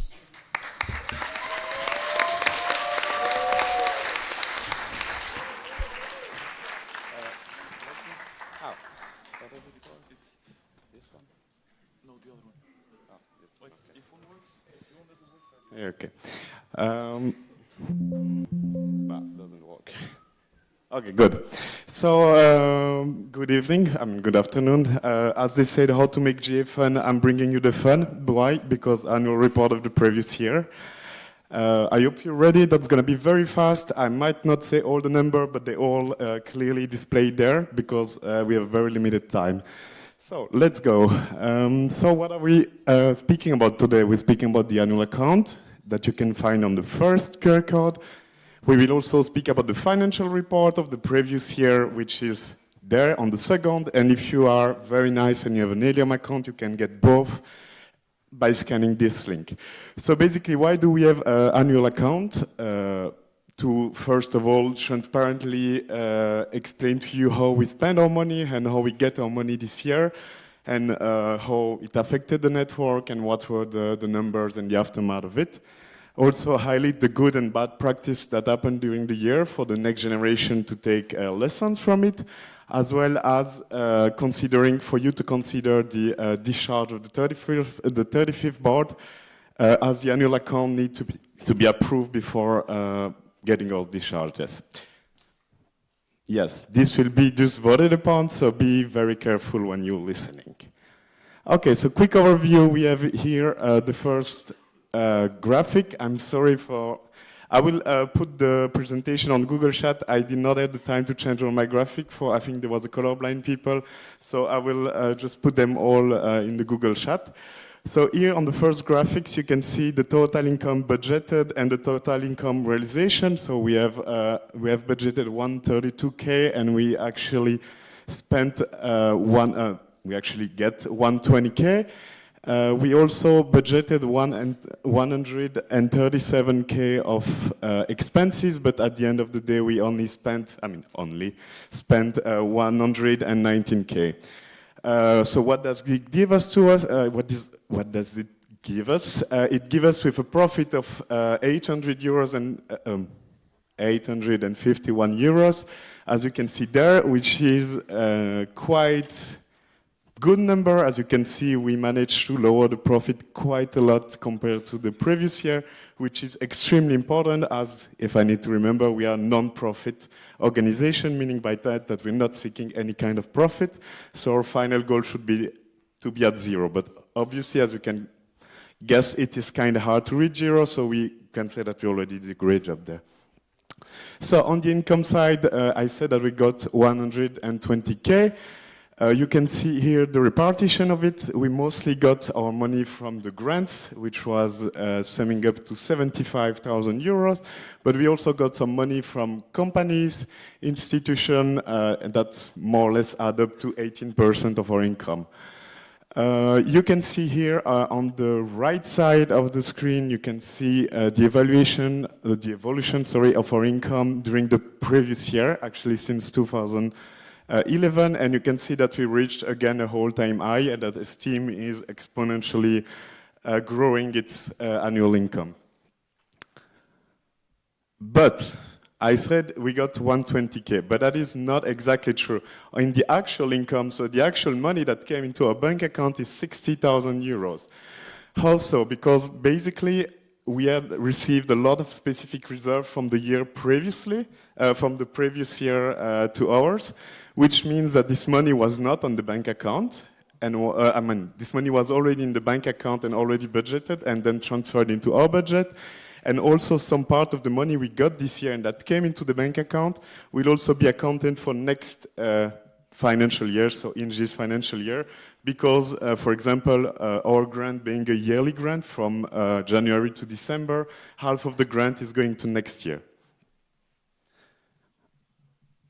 So what are our main income sources? So as you can see, we got 1,000 euro from corporate income. We actually got 2,000, but there was a problem with the invoice, so the money did not come in the bank account, but the money will be collected in this financial year.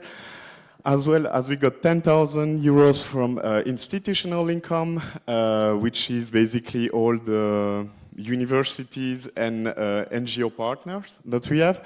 So you can see Chalmers, LUT, FAVI, and also the Technical University of Eindhoven.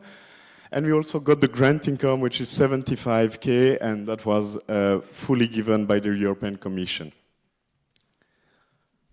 So on the expenses side here, you can see a graph that is basically showing, there's a normally there was supposed to be some labels on there, but I guess they disappeared. But this is basically the comparison between what we budgeted and one we actually spend.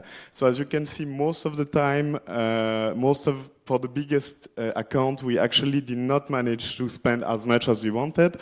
But for the smaller one, we actually managed quite well to stay within the budget we wanted to have.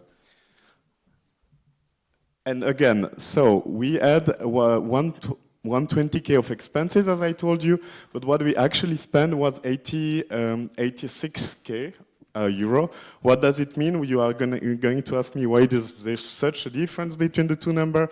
Because basically some event could not happen in my year, but the money was already allocated in my budget, so this money allocated will be transferred to Inge's budget. So we theoretically spend the money, but the money never left the bank account. I know that this might be a bit hard to understand, but if you have any more clarification question, we'll have some question time right after this. Then, as you can see, so I put you an evolution of the income graphic. Now you can see an evolution of the expenses graph, and as you can see, our expenses are also a high time high. And yeah. So again, our actual expenses are 86K. And now we will go to breakdown of each big account in the budget and how much we actually spend for each of them. So as you can see, the board fund, so the fund that is actually covering all the board costs, meaning by that travel cost, participation fees, and all the expenses covered for the boardies. We spent 27K there, almost 28, but we budgeted 32K. This is the first time that we spend that much on the board fund. Why? Because we also had quite a lot of very good conferences that our board attended. Some of those conferences being quite far away from Europe, actually. One of them actually happened in Australia. That's kind of higher the cost. And that's, for example, the biggest reasoning on why is it that high. And then we have support to active, so basically the account that will allocate money to events, to leaders and active people in our network. We budgeted 26K, however, we only realized 15K. But as I told you, this number has to be carefully evaluated. Has to be carefully evaluated because we also made a lot of specific reserve for next year, which increased the actual realized amount.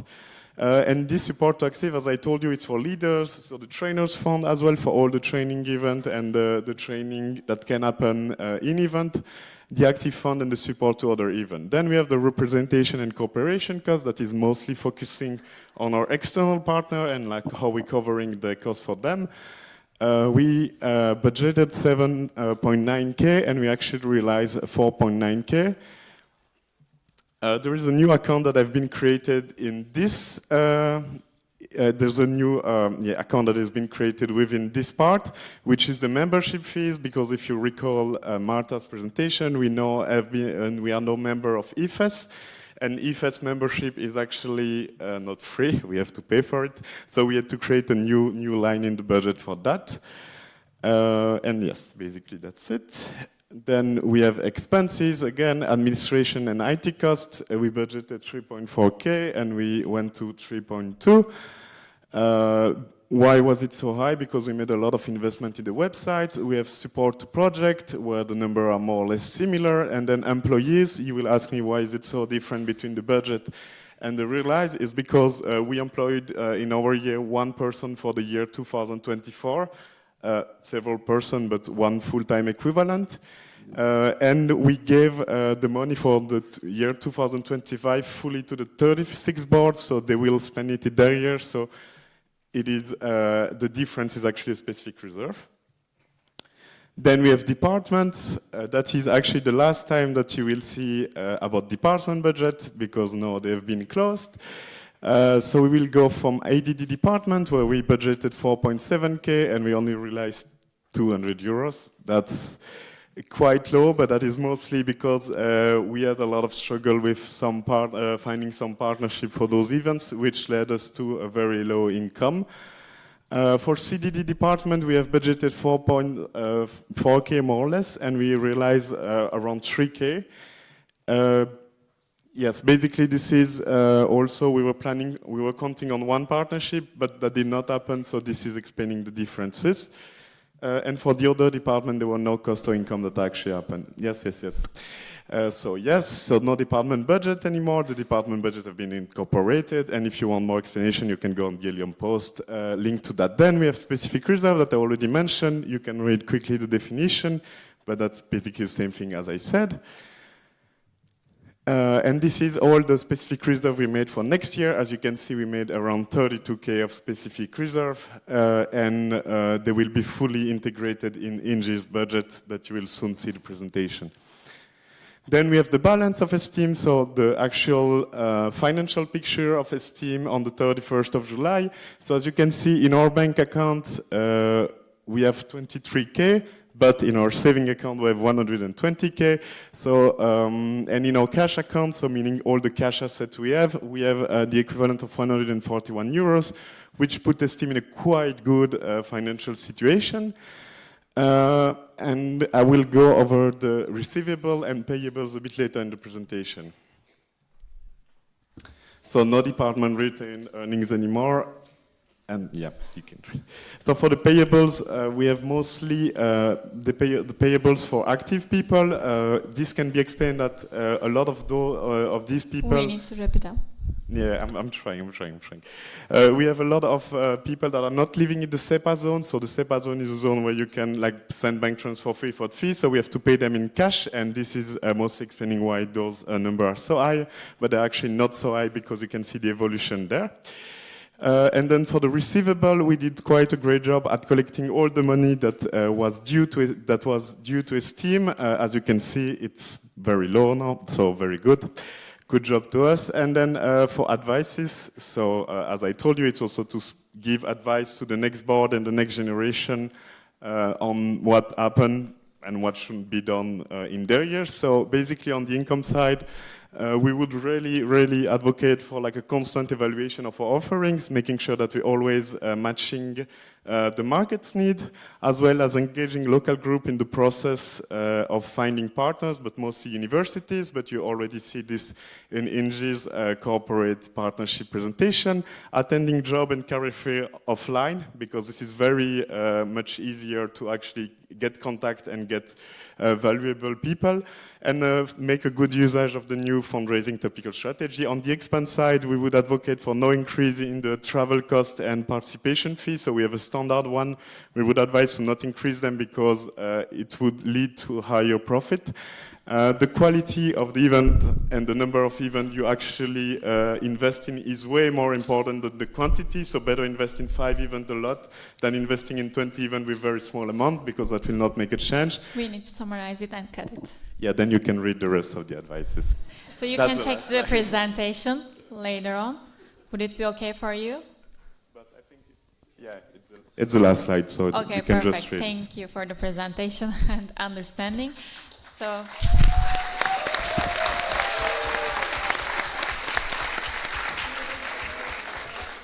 it's a very hard work what the previous board was doing, so it is highly recommended that you ask your questions. We will have 5 minutes for the questions. If you have any, please stand up. Yeah, I see export this.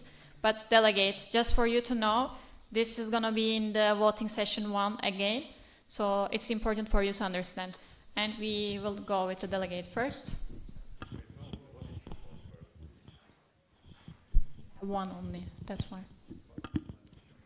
Hi, Gergő Pálinkás from LXXI Budapest, and I have, well, you'll decide if you want to answer it or not, but I was always wondering of the budget, since you are handling a lot of money, actually, how does it feel? And that's actually a question for Inge as well. I cannot imagine how does it, feel like. I don't know if this is a good question or I will not. very briefly answer, because I don't think that much add value. But the thing is, basically, sometimes it can be quite impressive because you're dealing with some huge amounts, and I mean, relatively for an organization. So it's quite impressive, I would say. But after a few months, you feel like, oh, that's my job, just Yeah, so. okay. Thank you. Yeah, thank you. Then we will continue with previous VP of Finance, Tina. Hello, team. I'm Lena Richelgi Zagreb. First of all, I want to say something to the council. Like, being VPF is really, really, really hard. So I really want everyone to give a round of applause for Adrian for handling this amount of money.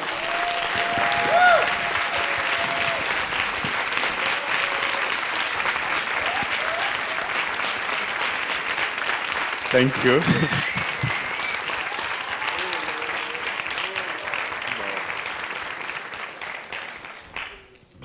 Especially with the amount of money, as you saw, the increase was huge in the last few years due to the grant. It's very hard to create innovative actions and everything in Esteem's finances. Great job. I'm so proud of you. I wanted to ask you to say in front of the council what is the most important point you would take out of your year that the council needs to remember in 1 year when they're going to read the annual accounts of the following year. I think I will quote one of my co-boardies, not Hannes this time, but like it's not about the money, it's about the people. So if you put 5,000 euro in one event, but the people are not there, then it's just a waste of money. So you really need the support of the people before investing any kind of money. I guess like people over money is my biggest takeaway, I would say.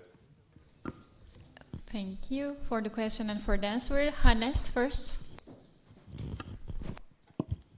Yeah, I wanted to ask you, Hannes Martin, LG Darmstadt. Hey, I wanted to ask you, you suggested here that the participation fee and the standard travel cost should not be adjusted.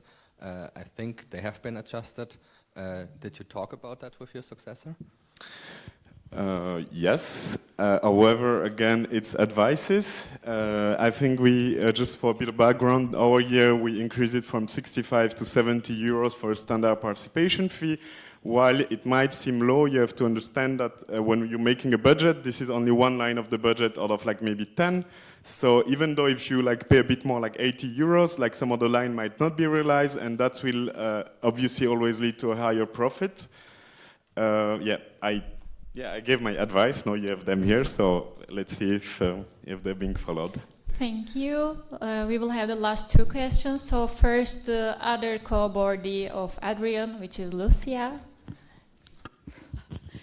Yes, Lucia Marjetic, LG Zagreb. What I wanted to say, that us as in your board is very proud of you, and our year wouldn't have been as successful as it was without your efforts in the finance part. So this, and the second one, I would also like to ask for a round of applause, but for the fact that in our year, all thanks to Adrian, we had the lowest profit at the end of the year in the last 5+ years, which is in Esteem's best interest, because we can't, you know, if you listened. So if you could give Adrian just for this another round of applause.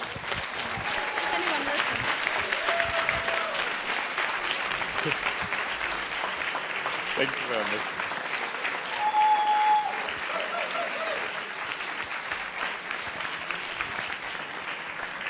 And that just made me realize that I forget my little thank you mention. I will also thanks a lot my board for all their support and my leaders as well. That helped me a lot. So thank you guys as well, because this would have not been possible without you. So yes, thank you. Thank you for your efforts. Then we have the last question. I'm Julius from LG Munich. Yeah, perfect that we see this chart over there. I have a short question. Like in 2018, we had we had a loss. How does it work? Like if we spend more money than we should or that we have, and how does it work? Like I think it should be, or in my opinion, Esteem should have like also like a budget for the next board, so they can have. So if something is not working, so they have some money before. So that is a very good question indeed. So as you've seen, this year we decided to put in our savings account over 120K, which represent roughly, like this is very rough estimation, if you don't get it, it's basically 2.5 years of Esteem surviving without any income. So we do believe that in 2.5 years, if Esteem financial state cannot improve, then that we're just doomed at that point. Like, but yeah, so it's basically we have a safety net that is quite quite comfortable, let's say. And also to come back to 2018, as you can see, there was a loss indeed, but the amount in the income part were actually also quite low. If I can see it properly, they were around 23K, while right now we had an estimated income over like 140K. So like the loss back in time, the evolution of income also forces to spend more, but it's hard. It's for the moment kind of hard to actually match our spendings with actually the money we're getting. Does it answer some of the question? Is it clear for you? You can discuss later if you want, but if you have a follow-up question, we have time. No? Okay, thank you. Then, thank you for the presentation. Let's not do it.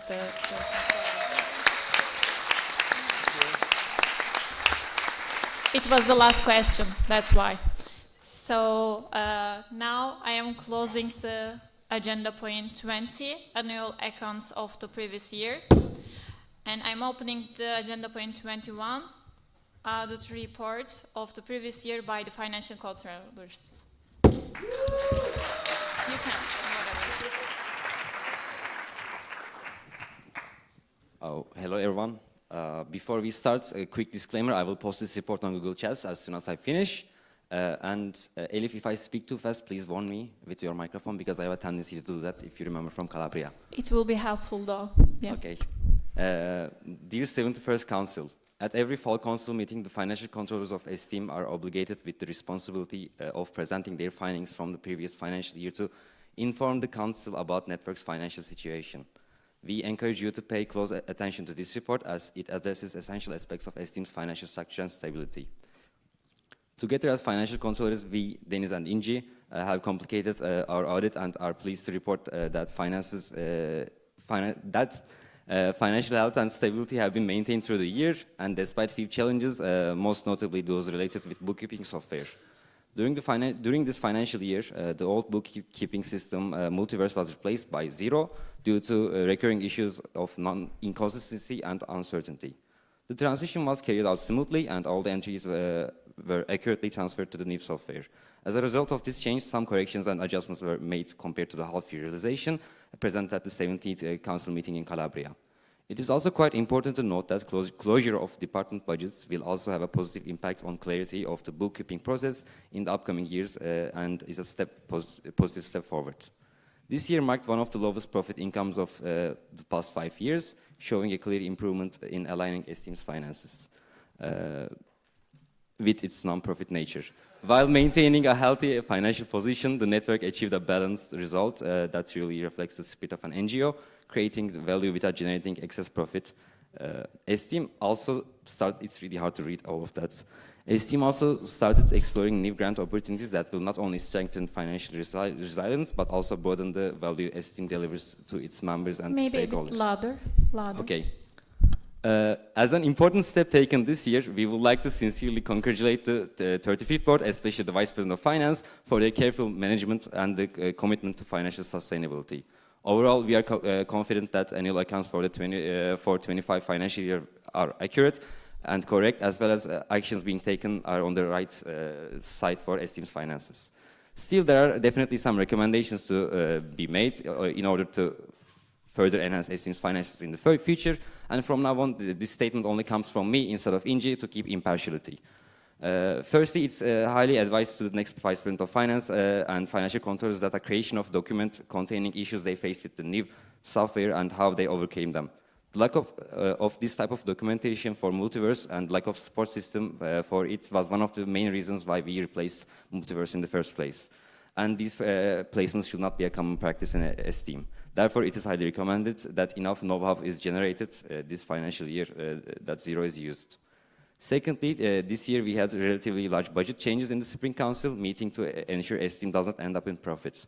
There is nothing wrong with it, as Esteem still does not have enough knowledge and on how to spend. There's one technical, sorry, I'm sorry.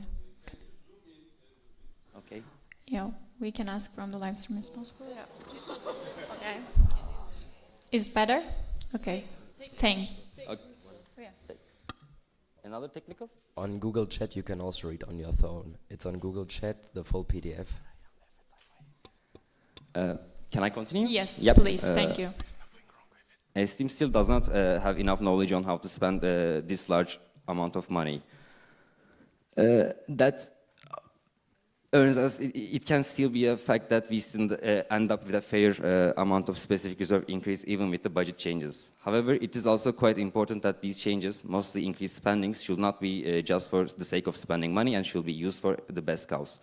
Esteem needs to actively search for meaningful investments continuously in order to learn how to spend money. These investments and their added values should be explained to the network by reporting. It is highly advised that in case of a potential large profit due to unrealized money, the same approach of the budget changes in Spring Council meeting should be done. Third, there were almost no new institutional partners and the company partners were quite few.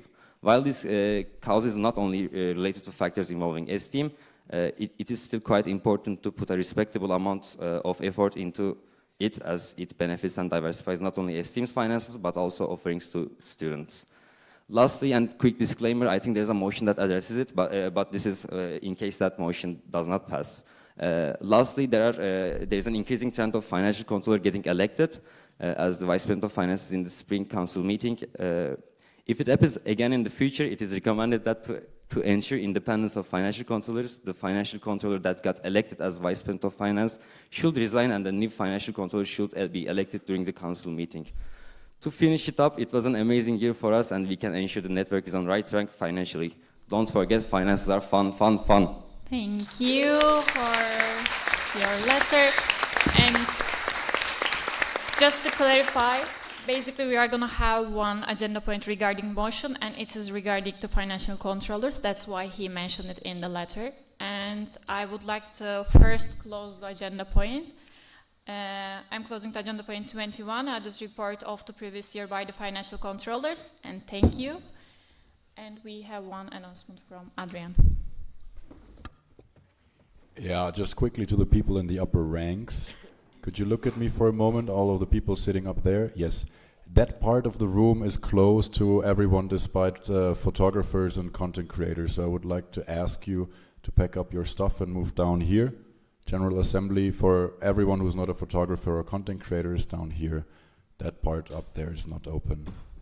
Thank you very much. Thank you. Okay, now we will continue with the agenda points. I am opening the 22nd agenda point, motions. And now we have a presentation regarding refining the scope of financial controllers. And I would like to call Lucia, Hannes, and Adrian to the stage.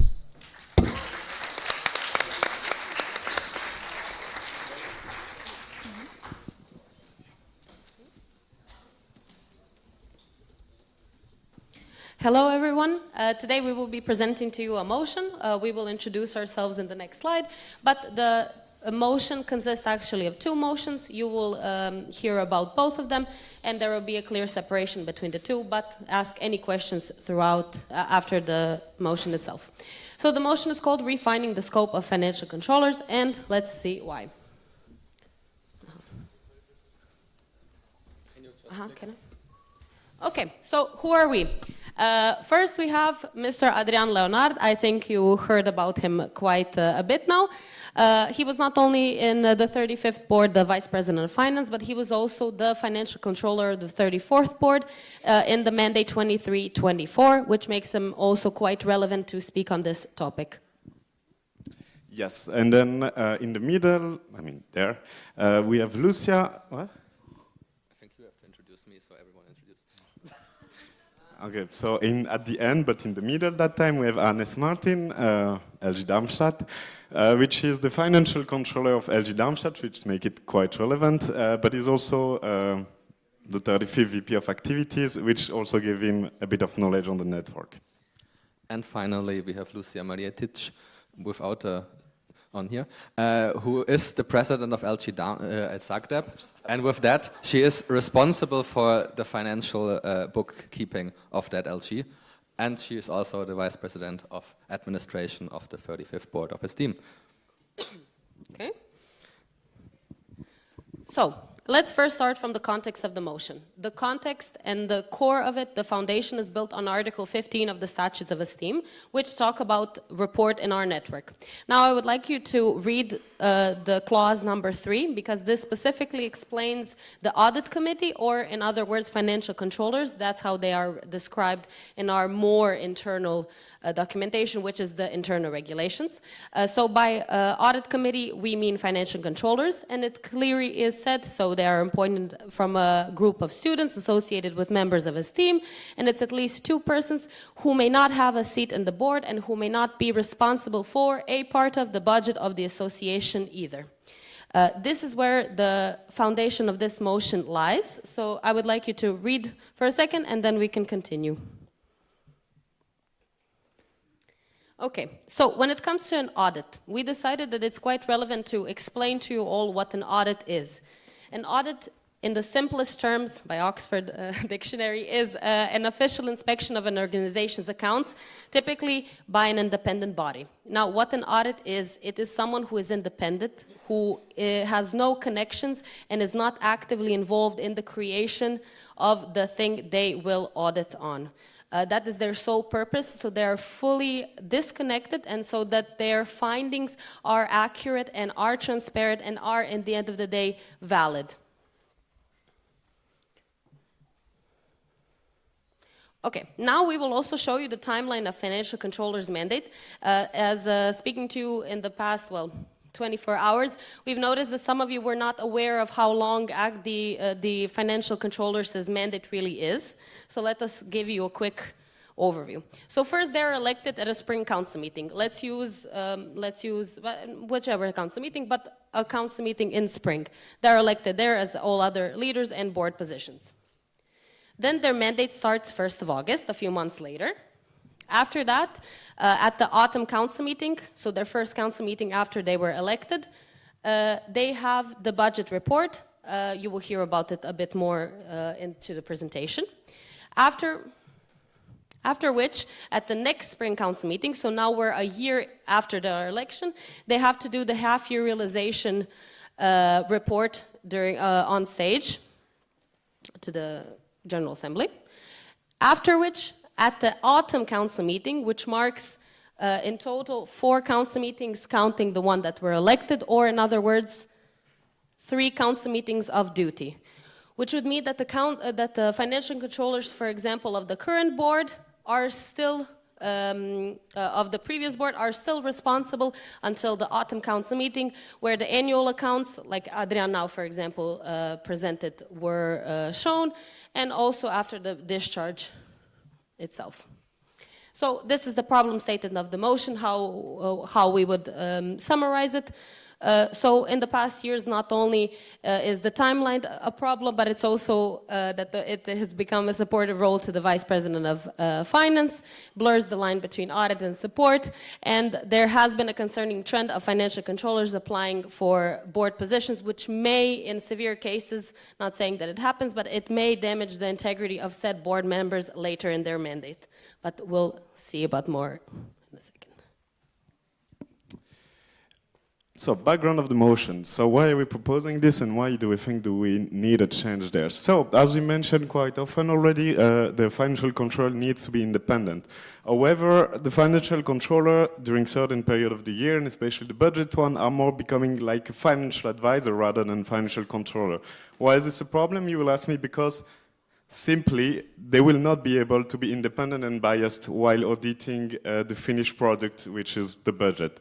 They will already, as they already participated in the process itself, they will be basically, they will lose the integrity, independence that they're supposed to have and fight for as financial controller. Second of all, we have seen a recent trend in the past 2 years of application of FCs applying directly for VP of Finance in the spring council meeting while they're still on duty. So it was the case for like the current and myself as Vice President of Finance, which is, according to us, kinda problem. We realize it. Then we have in third place financial growth, which is basically, as you've seen it in the annual account, the income part is exponentially growing. And because of that, we do believe that we need a strong check and balance system. So, meaning by that financial control being one of those balance to the power of the board in general. And they need to be as strong as possible when looking at the size of a budget. And then fourth of all and last one, we also have the documentation of financial controller. We have noticed quite a lot of, let's say, like the handover and all the document where they can get knowledge from are either inexistent or very not well structured, which also make them, it's also making for them, it's very hard for them to get the information they need and also to get the handover they need, which can create like a problem in the quality of the financial controller we're getting, and this a job that will not be as good as wished. Yes, so here we go now to the motion 1, which is refining the scope of financial control in the internal regulation of Esteem. This will consist of a few internal regulation changes that we will now explain to you. So, yeah. So, as we already mentioned, the problem here in the current Article 11.1, we have with the observance of the Article 15 of the statute, the audit committee consists of 2 students associated with member, further mentioned in this regulation as financial controller. There, we are willing to actually provide a bit more definition of the role of a financial controller, as well as not allowing them to take any other duty as at least as a board member. A board. Can we wrap it up? Yeah, let me rephrase it. So basically defining their work better, as well as making sure that they will finish their financial year before being able to apply for any board position. Then we have the timeline of financial controller mandate, but you already saw it. And then we have the 11.2, so we'll skip this as well. We'll go directly to the current hire, internal regulation. So as you can see, there we are just proposing to delete and send a copy to the financial controller before the 1st of October of the specific year, and add the financial control shall also be provided with the draft budget to prepare the written report on the proposed budget towards the General Assembly. Why so? Because the dates there didn't make that much sense. We're not allowing all the cases possible, and this would lead to potential problematic situation. And then we have the 11.3. Yeah, we'll skip this as well. You will have all the slides on Google Chat. I am so sorry for cutting, but we are over time, so can you summarize it quickly? It's a change of regulation. It's okay, then let's continue, but just try to be clear for the delegates so they can understand the topic. Okay. So in this one, so as you can see, you have above the current internal regulation, and in this one we're proposing to delete the financial controller shall report the finding in writing by specifying it a bit more, by putting the financial controller shall take changes in the final budget into account in order to prepare the reports toward the General Assembly. Indeed, there was a possible misunderstanding about if it was a draft budget or the budget itself. The audit should be, according to the current AR, audited on the draft budget and was not like giving into account that the current budget that was sent, that is sent 7 days before the assembly. So we wanted to add this little specification there. And then it's you. Which one is the... Okay, so 11.4, it's about a half-year realization, so the one in the second spring council meeting. Here we moved presenting and results and replaced it with report on and findings. And we also added shall solely audit this report and the corresponding accounting, clarifying that the financial controllers are an auditing institution and not responsible for giving advice towards the VPF. Then we have 11.5, it's about the realization, so that what happened at the end of the year. Here it is, the current IR is quite long, and here we have the outgoing vice president, so clarifying which vice president, because it was a bit unclear, is it the current one, is it the previous one, and we made that here a bit clearer. We changed the date because the timeline was unclear. When does the VPF have to have finished their stuff? When do the financial controllers get it? And when does the upcoming Vice President of Finance get it? That's the second paragraph there. And then we changed in the lower section, report on the audit in writing towards the General Assembly, and added outgoing in the bottom here, so it's clear. And then finally, that's how the timeline looks here. You can see on that later. Then 11.8, the last one is about the Financial Controller's report.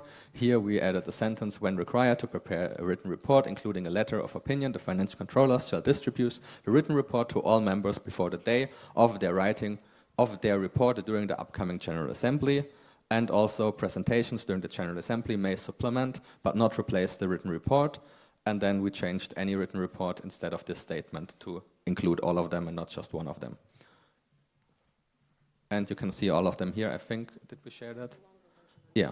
In Ilium you find all of the text and our argues for it. Yeah, and if it's accepted, the motion changes will be done. If it's not accepted, the issues will not be addressed, and we will further face uncertainty. Okay, and just quickly, the second motion, it's a very short one, we promise. It's about binding the board to create necessary documentation to improve the procedures and knowledge of financial controllers.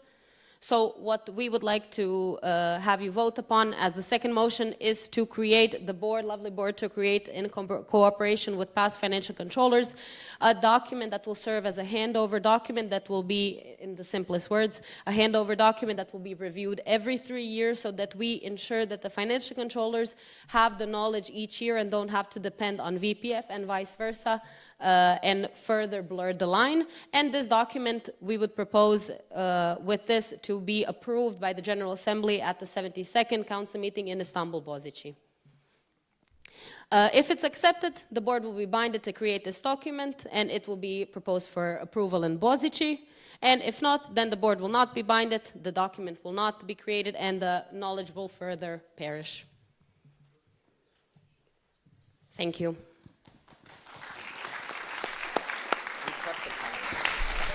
Thank you so much. I can understand, don't worry. Thank you. Yeah. Don't worry, it's okay. It's okay, don't worry.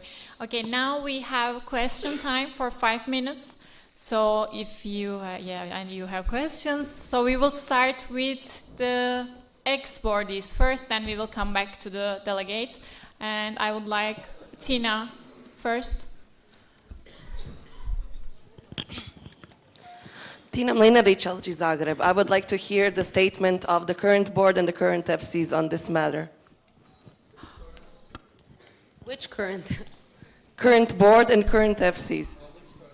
But current, it's still 36, I guess. The 36th board, which is in power right now. Okay, in one sentence, short. Tina, we mean which FCs? Like the 35th or the 36th? Oh, no. The current FCs, so which ones are regulating the FCs of this current board year? Okay, so they're asking to you, and short sentence, please.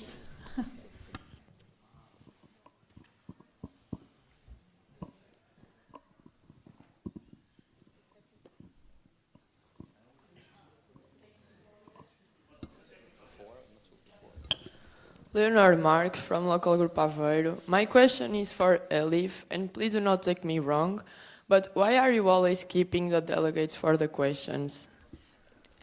Like there is an order, basically. We were discussing about this in the previous council meetings as well. So as it is one of the important changes that we are trying to do for the network, it is important for delegates to hear from the previous boardies to understand the background of it as well. That's why we start with the ex-boardies first in this kind of topics, and then go with the delegates and the active members. Okay, thank you.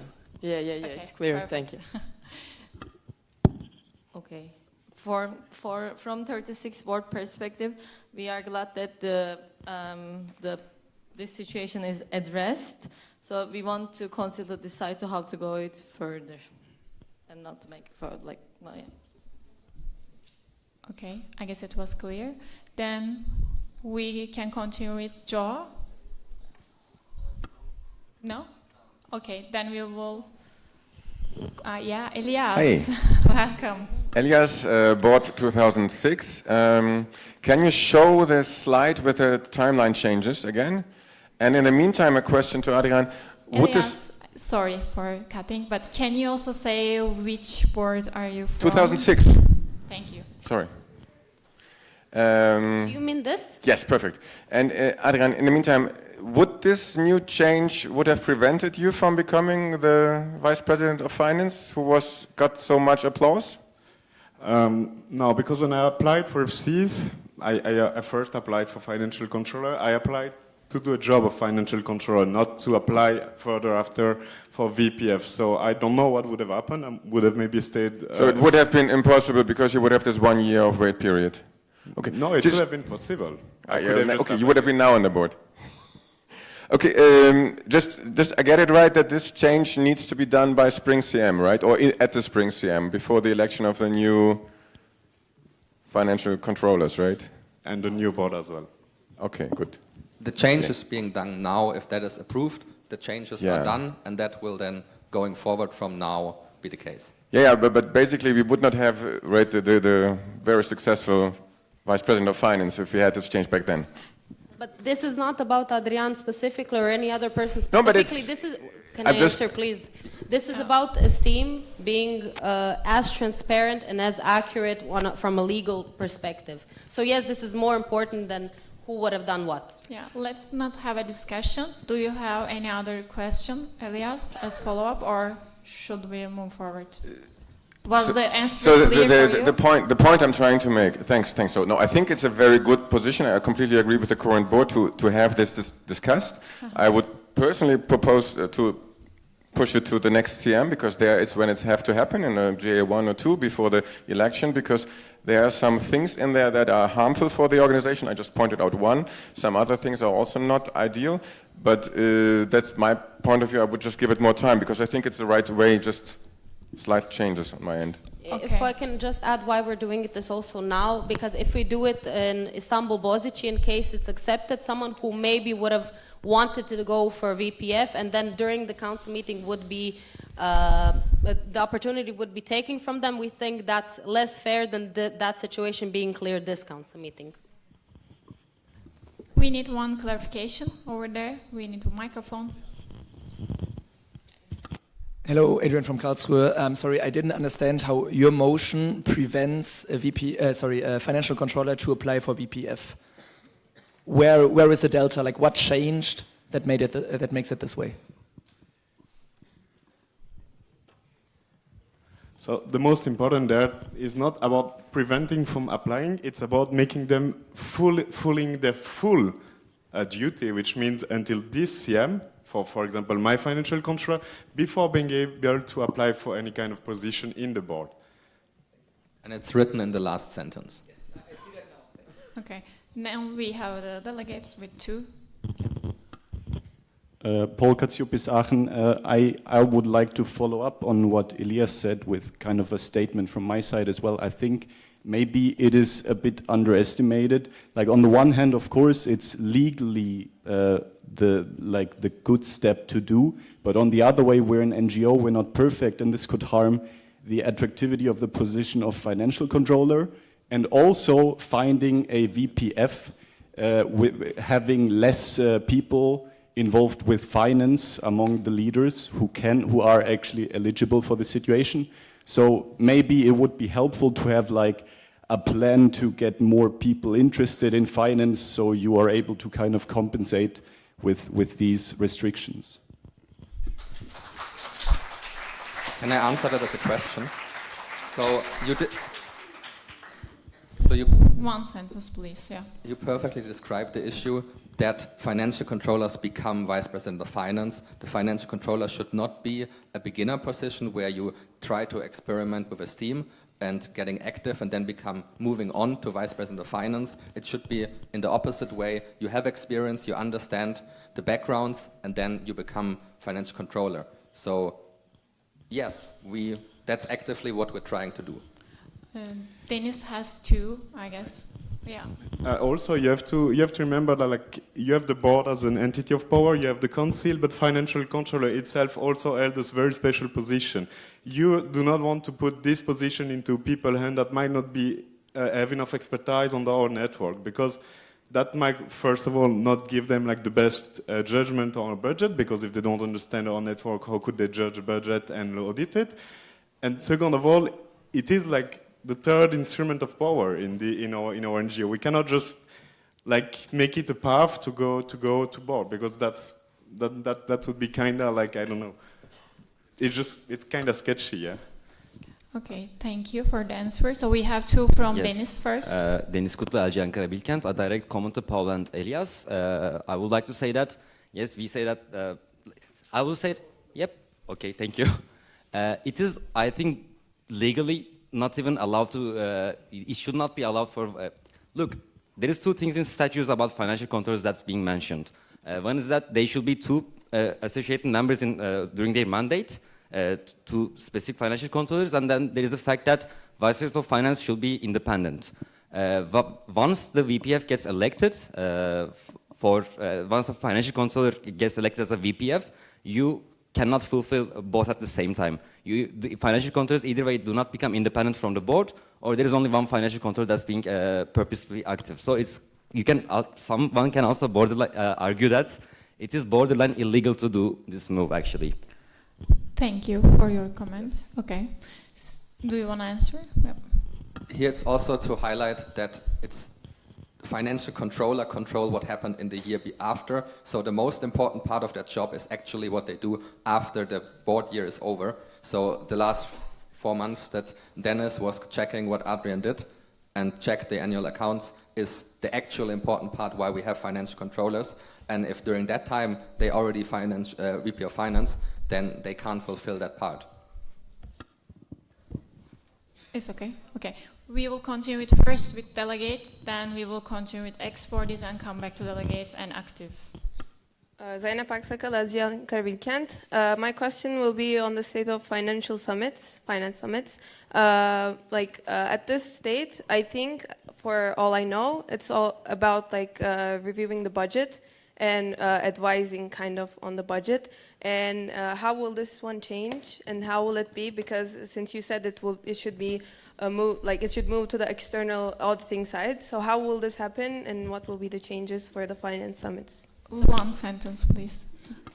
When it comes to finance summits, in general, financial controllers should not be there, because reviewing the budget means actively participating in its creation, which is not allowed for financial controllers to do. So it is a mistake of a few years, especially in the current one where it was only VPF and FCs. Is enough? Yeah, thank you. Okay, thank you. Then we will continue with Merve over there, one of the previous VP of Finance. Marva, VP of Finance, 31st Board, Financial Controller, 2 years after. I don't remember the year. I agree with this statement, because this became an issue, and in the past there was a reverse situation where the audit committee was remaining with the same people, and when I applied to become an FC for the network, my intention was exactly this, what you are proposing, and unfortunately we don't have enough people who are motivated to take over the FC position after the board mandate ends. The only thing, even though I agree with everything you presented, I'm scared of one thing, which is going to be a potential reoccurrence in the network, is overruling this statement. Since it's an internal regulation, it can be overruled, and when there is a FC applying for the VP of Finance position, it will be overruled. Yes, there will be someone new proposed. I'm not stating this for now. I, again, agree with those, but I think for Boğaziçi there should be something added as the motions, and the situation shouldn't be a reoccurring situation, and the person should not be able to take the position if they are a current financial controller, because I know from myself that you start, as an FC, of course you work, but the main work starts after October. which means you are already on the 14th month of the mandate. Okay. Do you have a comment? But I just Yeah, want also okay. to say that we have seen in the past recent year that it was possible to make this position attractive with even an election where there were 4 FC. So like I don't think that the problem relies on like is it possible to make it attractive or not. I think it is possible if you are willing to. So I do believe that that would not be that much of an issue like in terms of like attractiveness of the position. Thank you. Then we will continue with Berlin delegates, right? Do you need clarification? Okay. Let's continue. Microphone, please. Over there. So 1 sentence question and 1 sentence answer. Otherwise, I'm going to cut it. Sorry.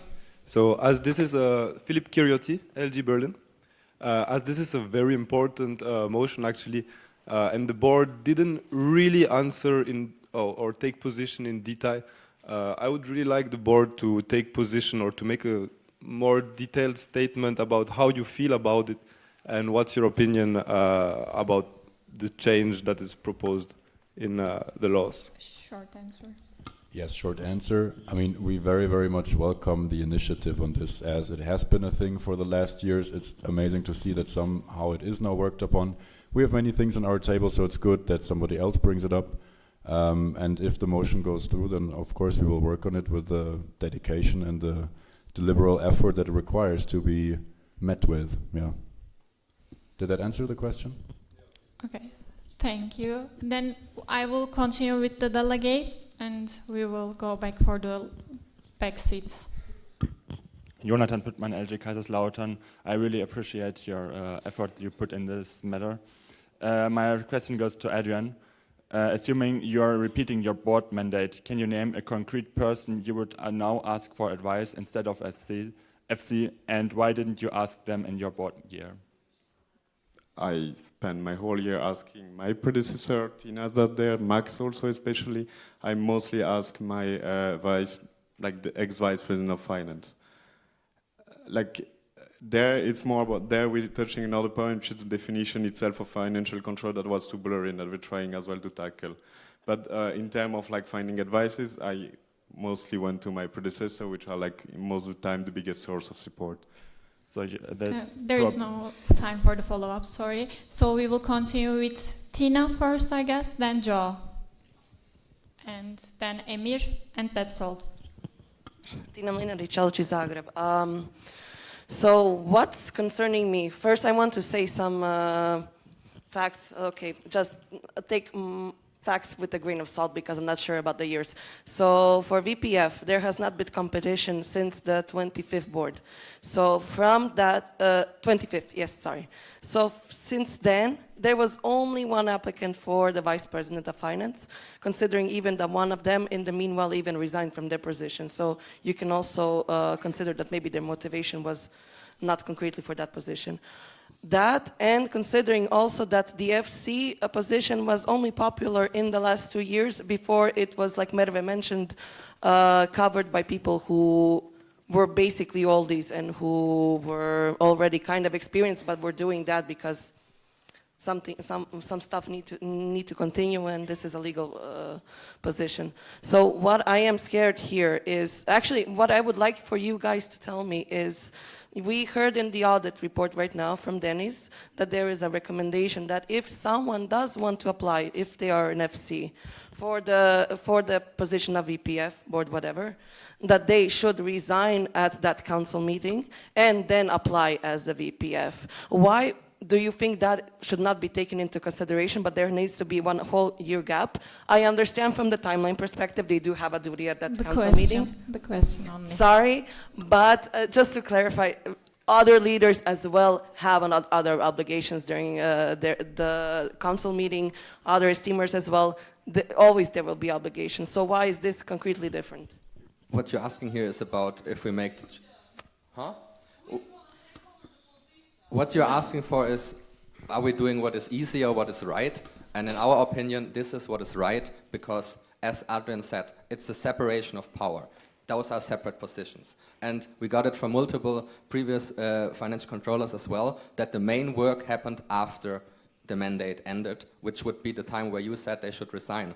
And our statutes require 2 financial controllers, so those 2 people would no longer be there, which would harm the integrity and independence of the financial controller position by only there being one that's easier to influence, not multiple views on it.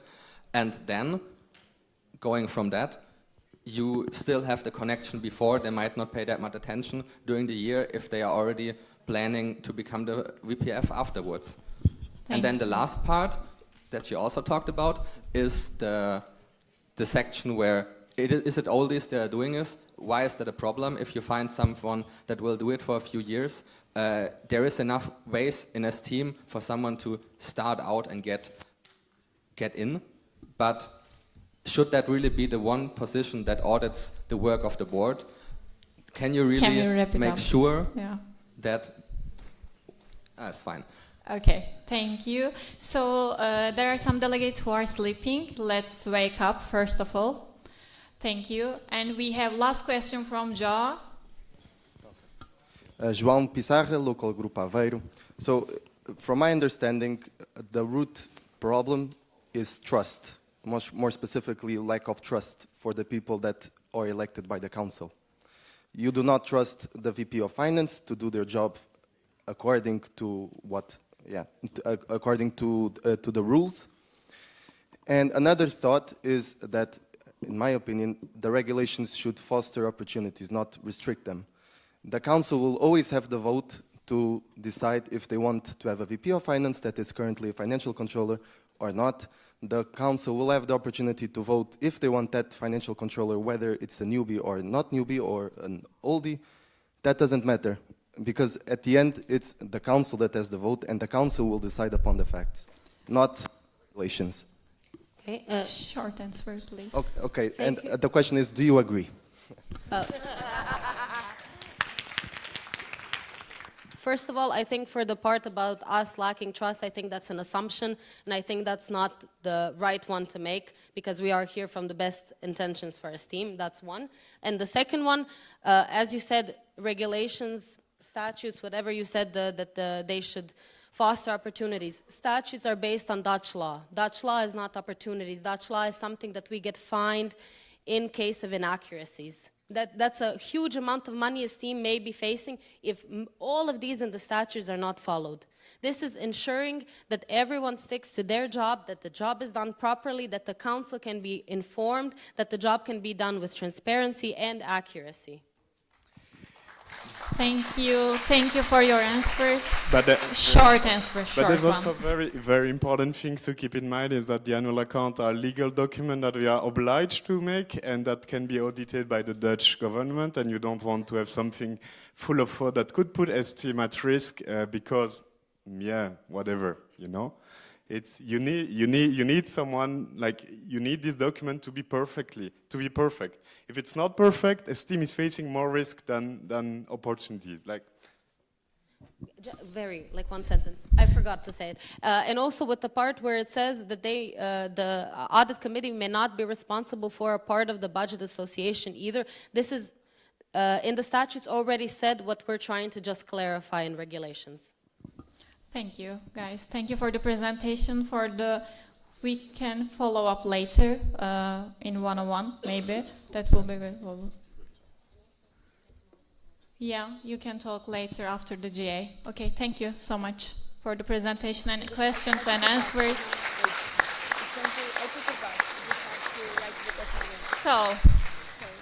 So I would like to just inform everyone that we opened the motions agenda point and we are not closing it till the end of the council meeting. I used all of the buffer in this questionnaire time, so I would like to ask all of the presenters of tomorrow, please be on time with your presentation time. We are already showing the timer to you. If you are gonna be over it, then let us know today. Not tomorrow, not during the presentation, because it is making our life harder. And from now on, we will have 2 more presentations. So I will continue with the 23. I'm opening the 23 agenda point, approval of the minutes of the last General Assembly. And I would like to call Lucia again to the stage.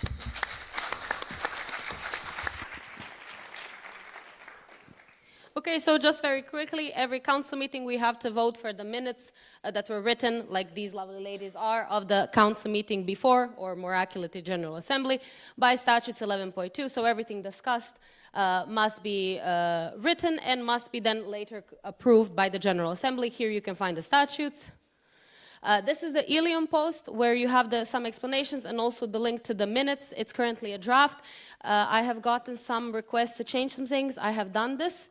But in case anyone still has some inaccuracies, I would suggest then a closed voting in case someone still found something. If not, we can proceed. But here you can find it, and it's on Ilium, so the QR code is also extra.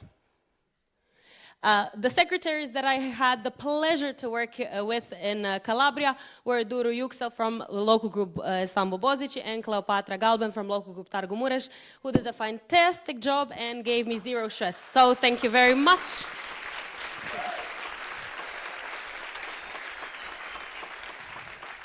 So yeah, thank you. Thank you for your efficiency. So now we have time for the questions. Do you have any questions? Yeah, clarification, gentlemen?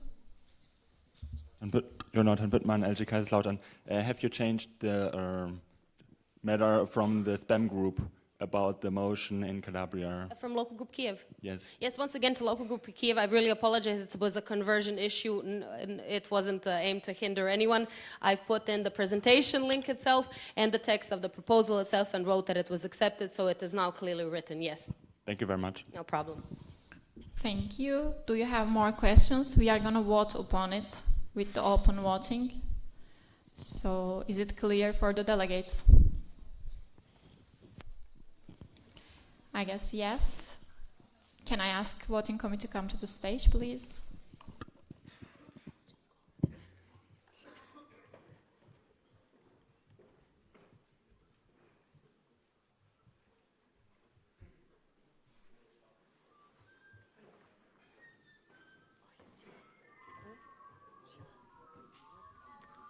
So guys, we will vote upon the approval of the minutes of the last. Please, if you agree with this or accept this, please raise your green one.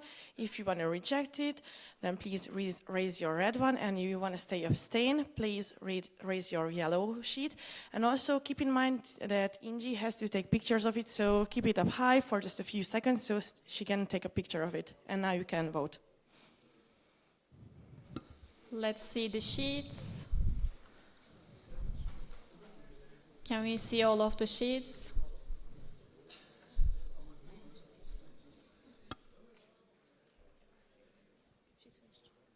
Okay, thank you guys. So there were a few abstain, but otherwise greens, so it's accepted.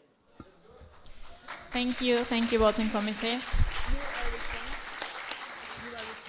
So I am closing the agenda point 23, approval of the minutes of the last General Assembly. And I am opening the agenda point 24, ETCG promotion. And I would like to call Mikey on the stage.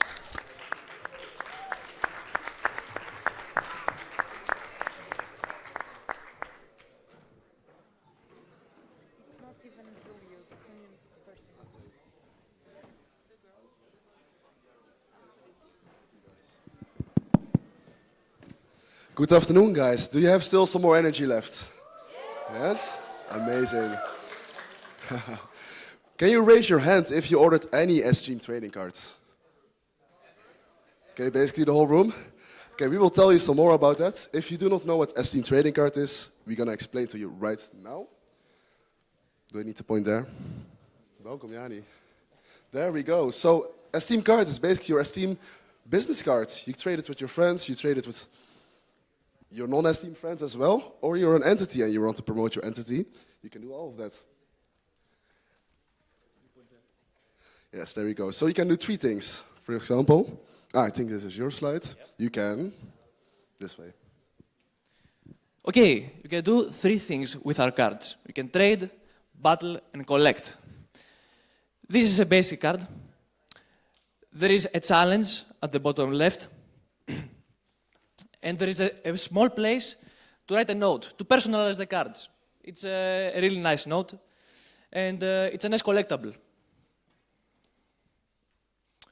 Yeah, we made a lot of cards for this CM, So you have a lot of cards to collect.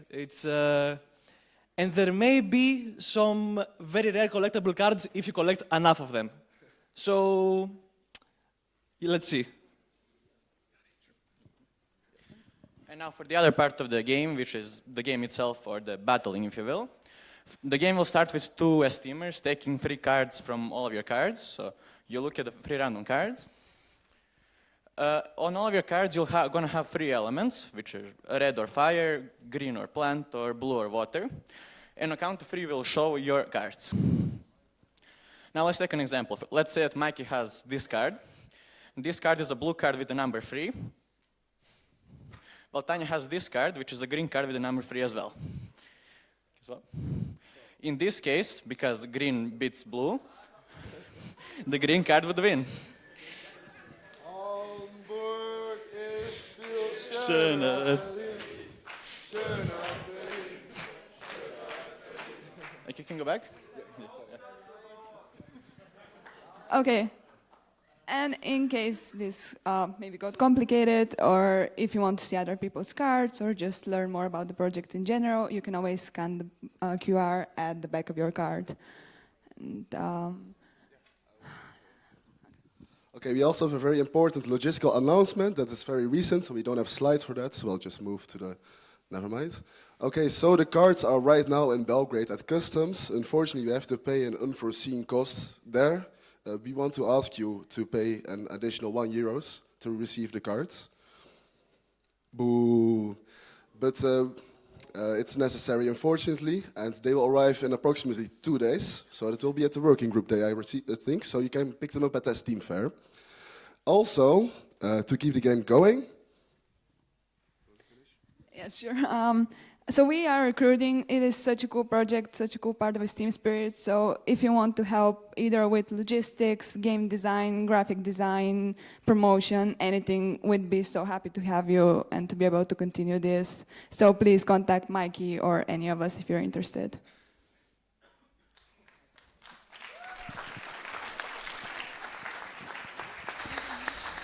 Thank you for the presentation. There's a technical. So first, can we have the microphone? Okay, where do we send, can you send an announcement where we send the money? Exactly. We will send you all an email, that's all the persons that ordered the card, and we'll all the details there, so don't worry about it. We'll do that tonight. Thank you. Thank you for the presentations. So I am closing to agenda point 24, ETCG promotion.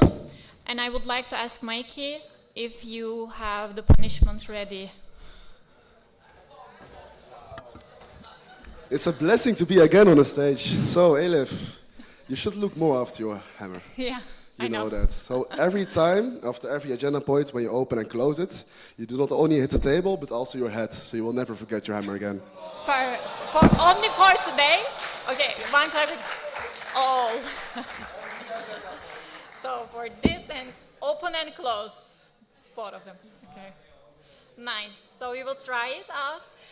I am opening the agenda point 25, miscellaneous. And I would like to call the board for the announcements.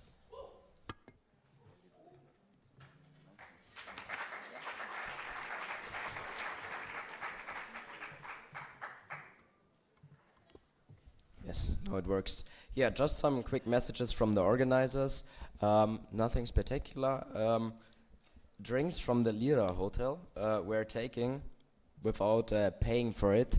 This might have been some confusion for you as participants. This was not provided freely, so please don't do it. You guys are supposed to pay. If you did it, please talk to the owner of the place. He would be very appreciated, and also make sure in the future it doesn't happen. There's apparently a fridge with some juices or something. Yes, just a clarification to this one. I can't clarify, this was just the message I got, but I'll do my best. Alexandra Kivkutsan, local group St. Petersburg. Is there like a definition from the organizers, like which drinks? What was the case in general? Is it teas provided at the breakfast, or what was it exactly? If you collect food in the morning, there are organizers who are providing it, then make sure to talk with them. But if there's a fridge in some hotel, please check twice before just taking something. I haven't been to the Lira hotel, so I can't tell you for sure. I'll try to get some clarification back to you, but just keep it in mind to be a bit more aware.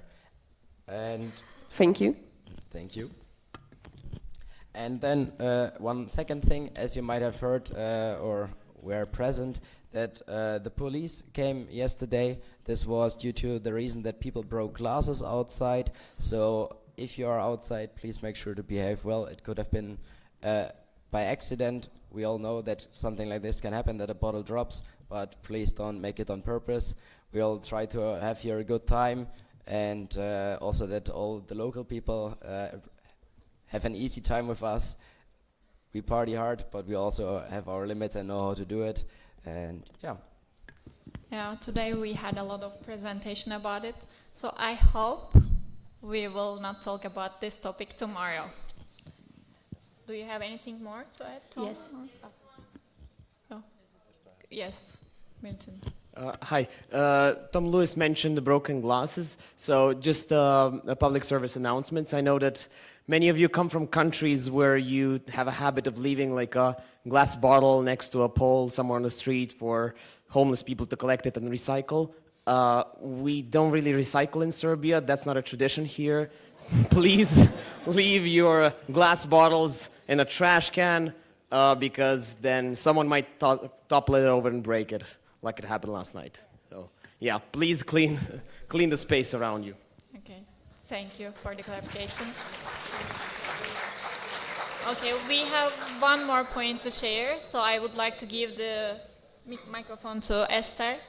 Yes, thank you, Elif.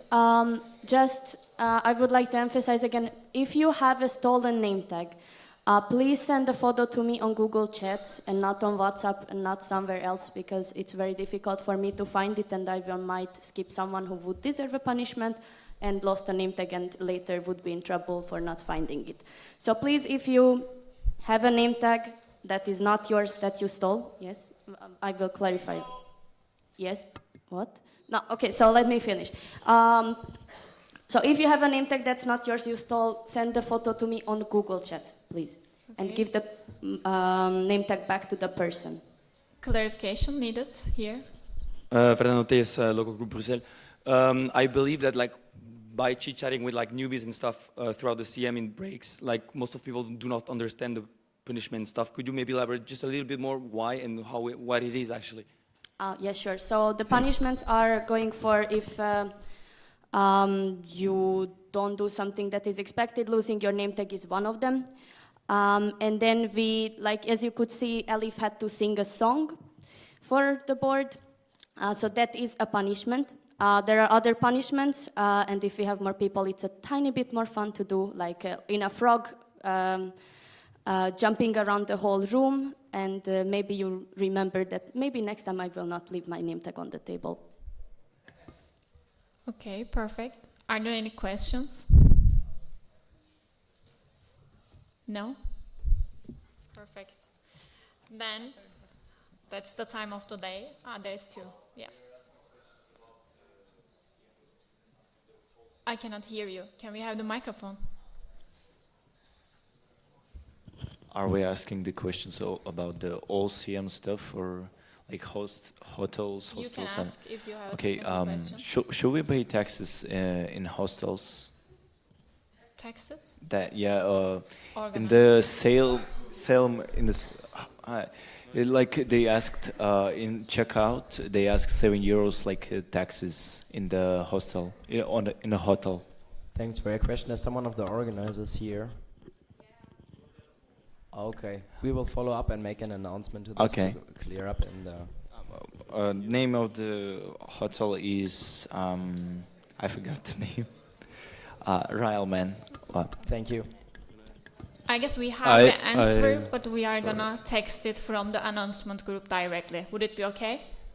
Okay, then we can continue with the I believe some people already paid though, not me, but in at least at the Railman hotel, they were like, when you did the check-in, they were asking for the fee. Tax. Yeah, for the taxes.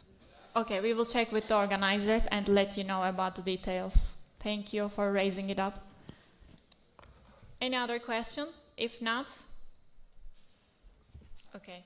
Then I am closing the agenda point 25 miscellaneous. And I would like to thank you all for your patience about today, and we will see each other tomorrow. Before that, of course, during the party.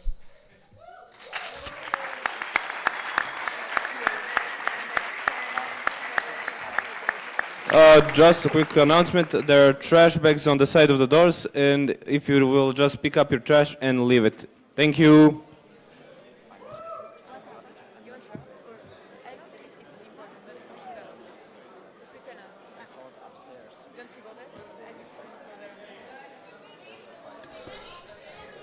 Okay, there are technicals, yeah.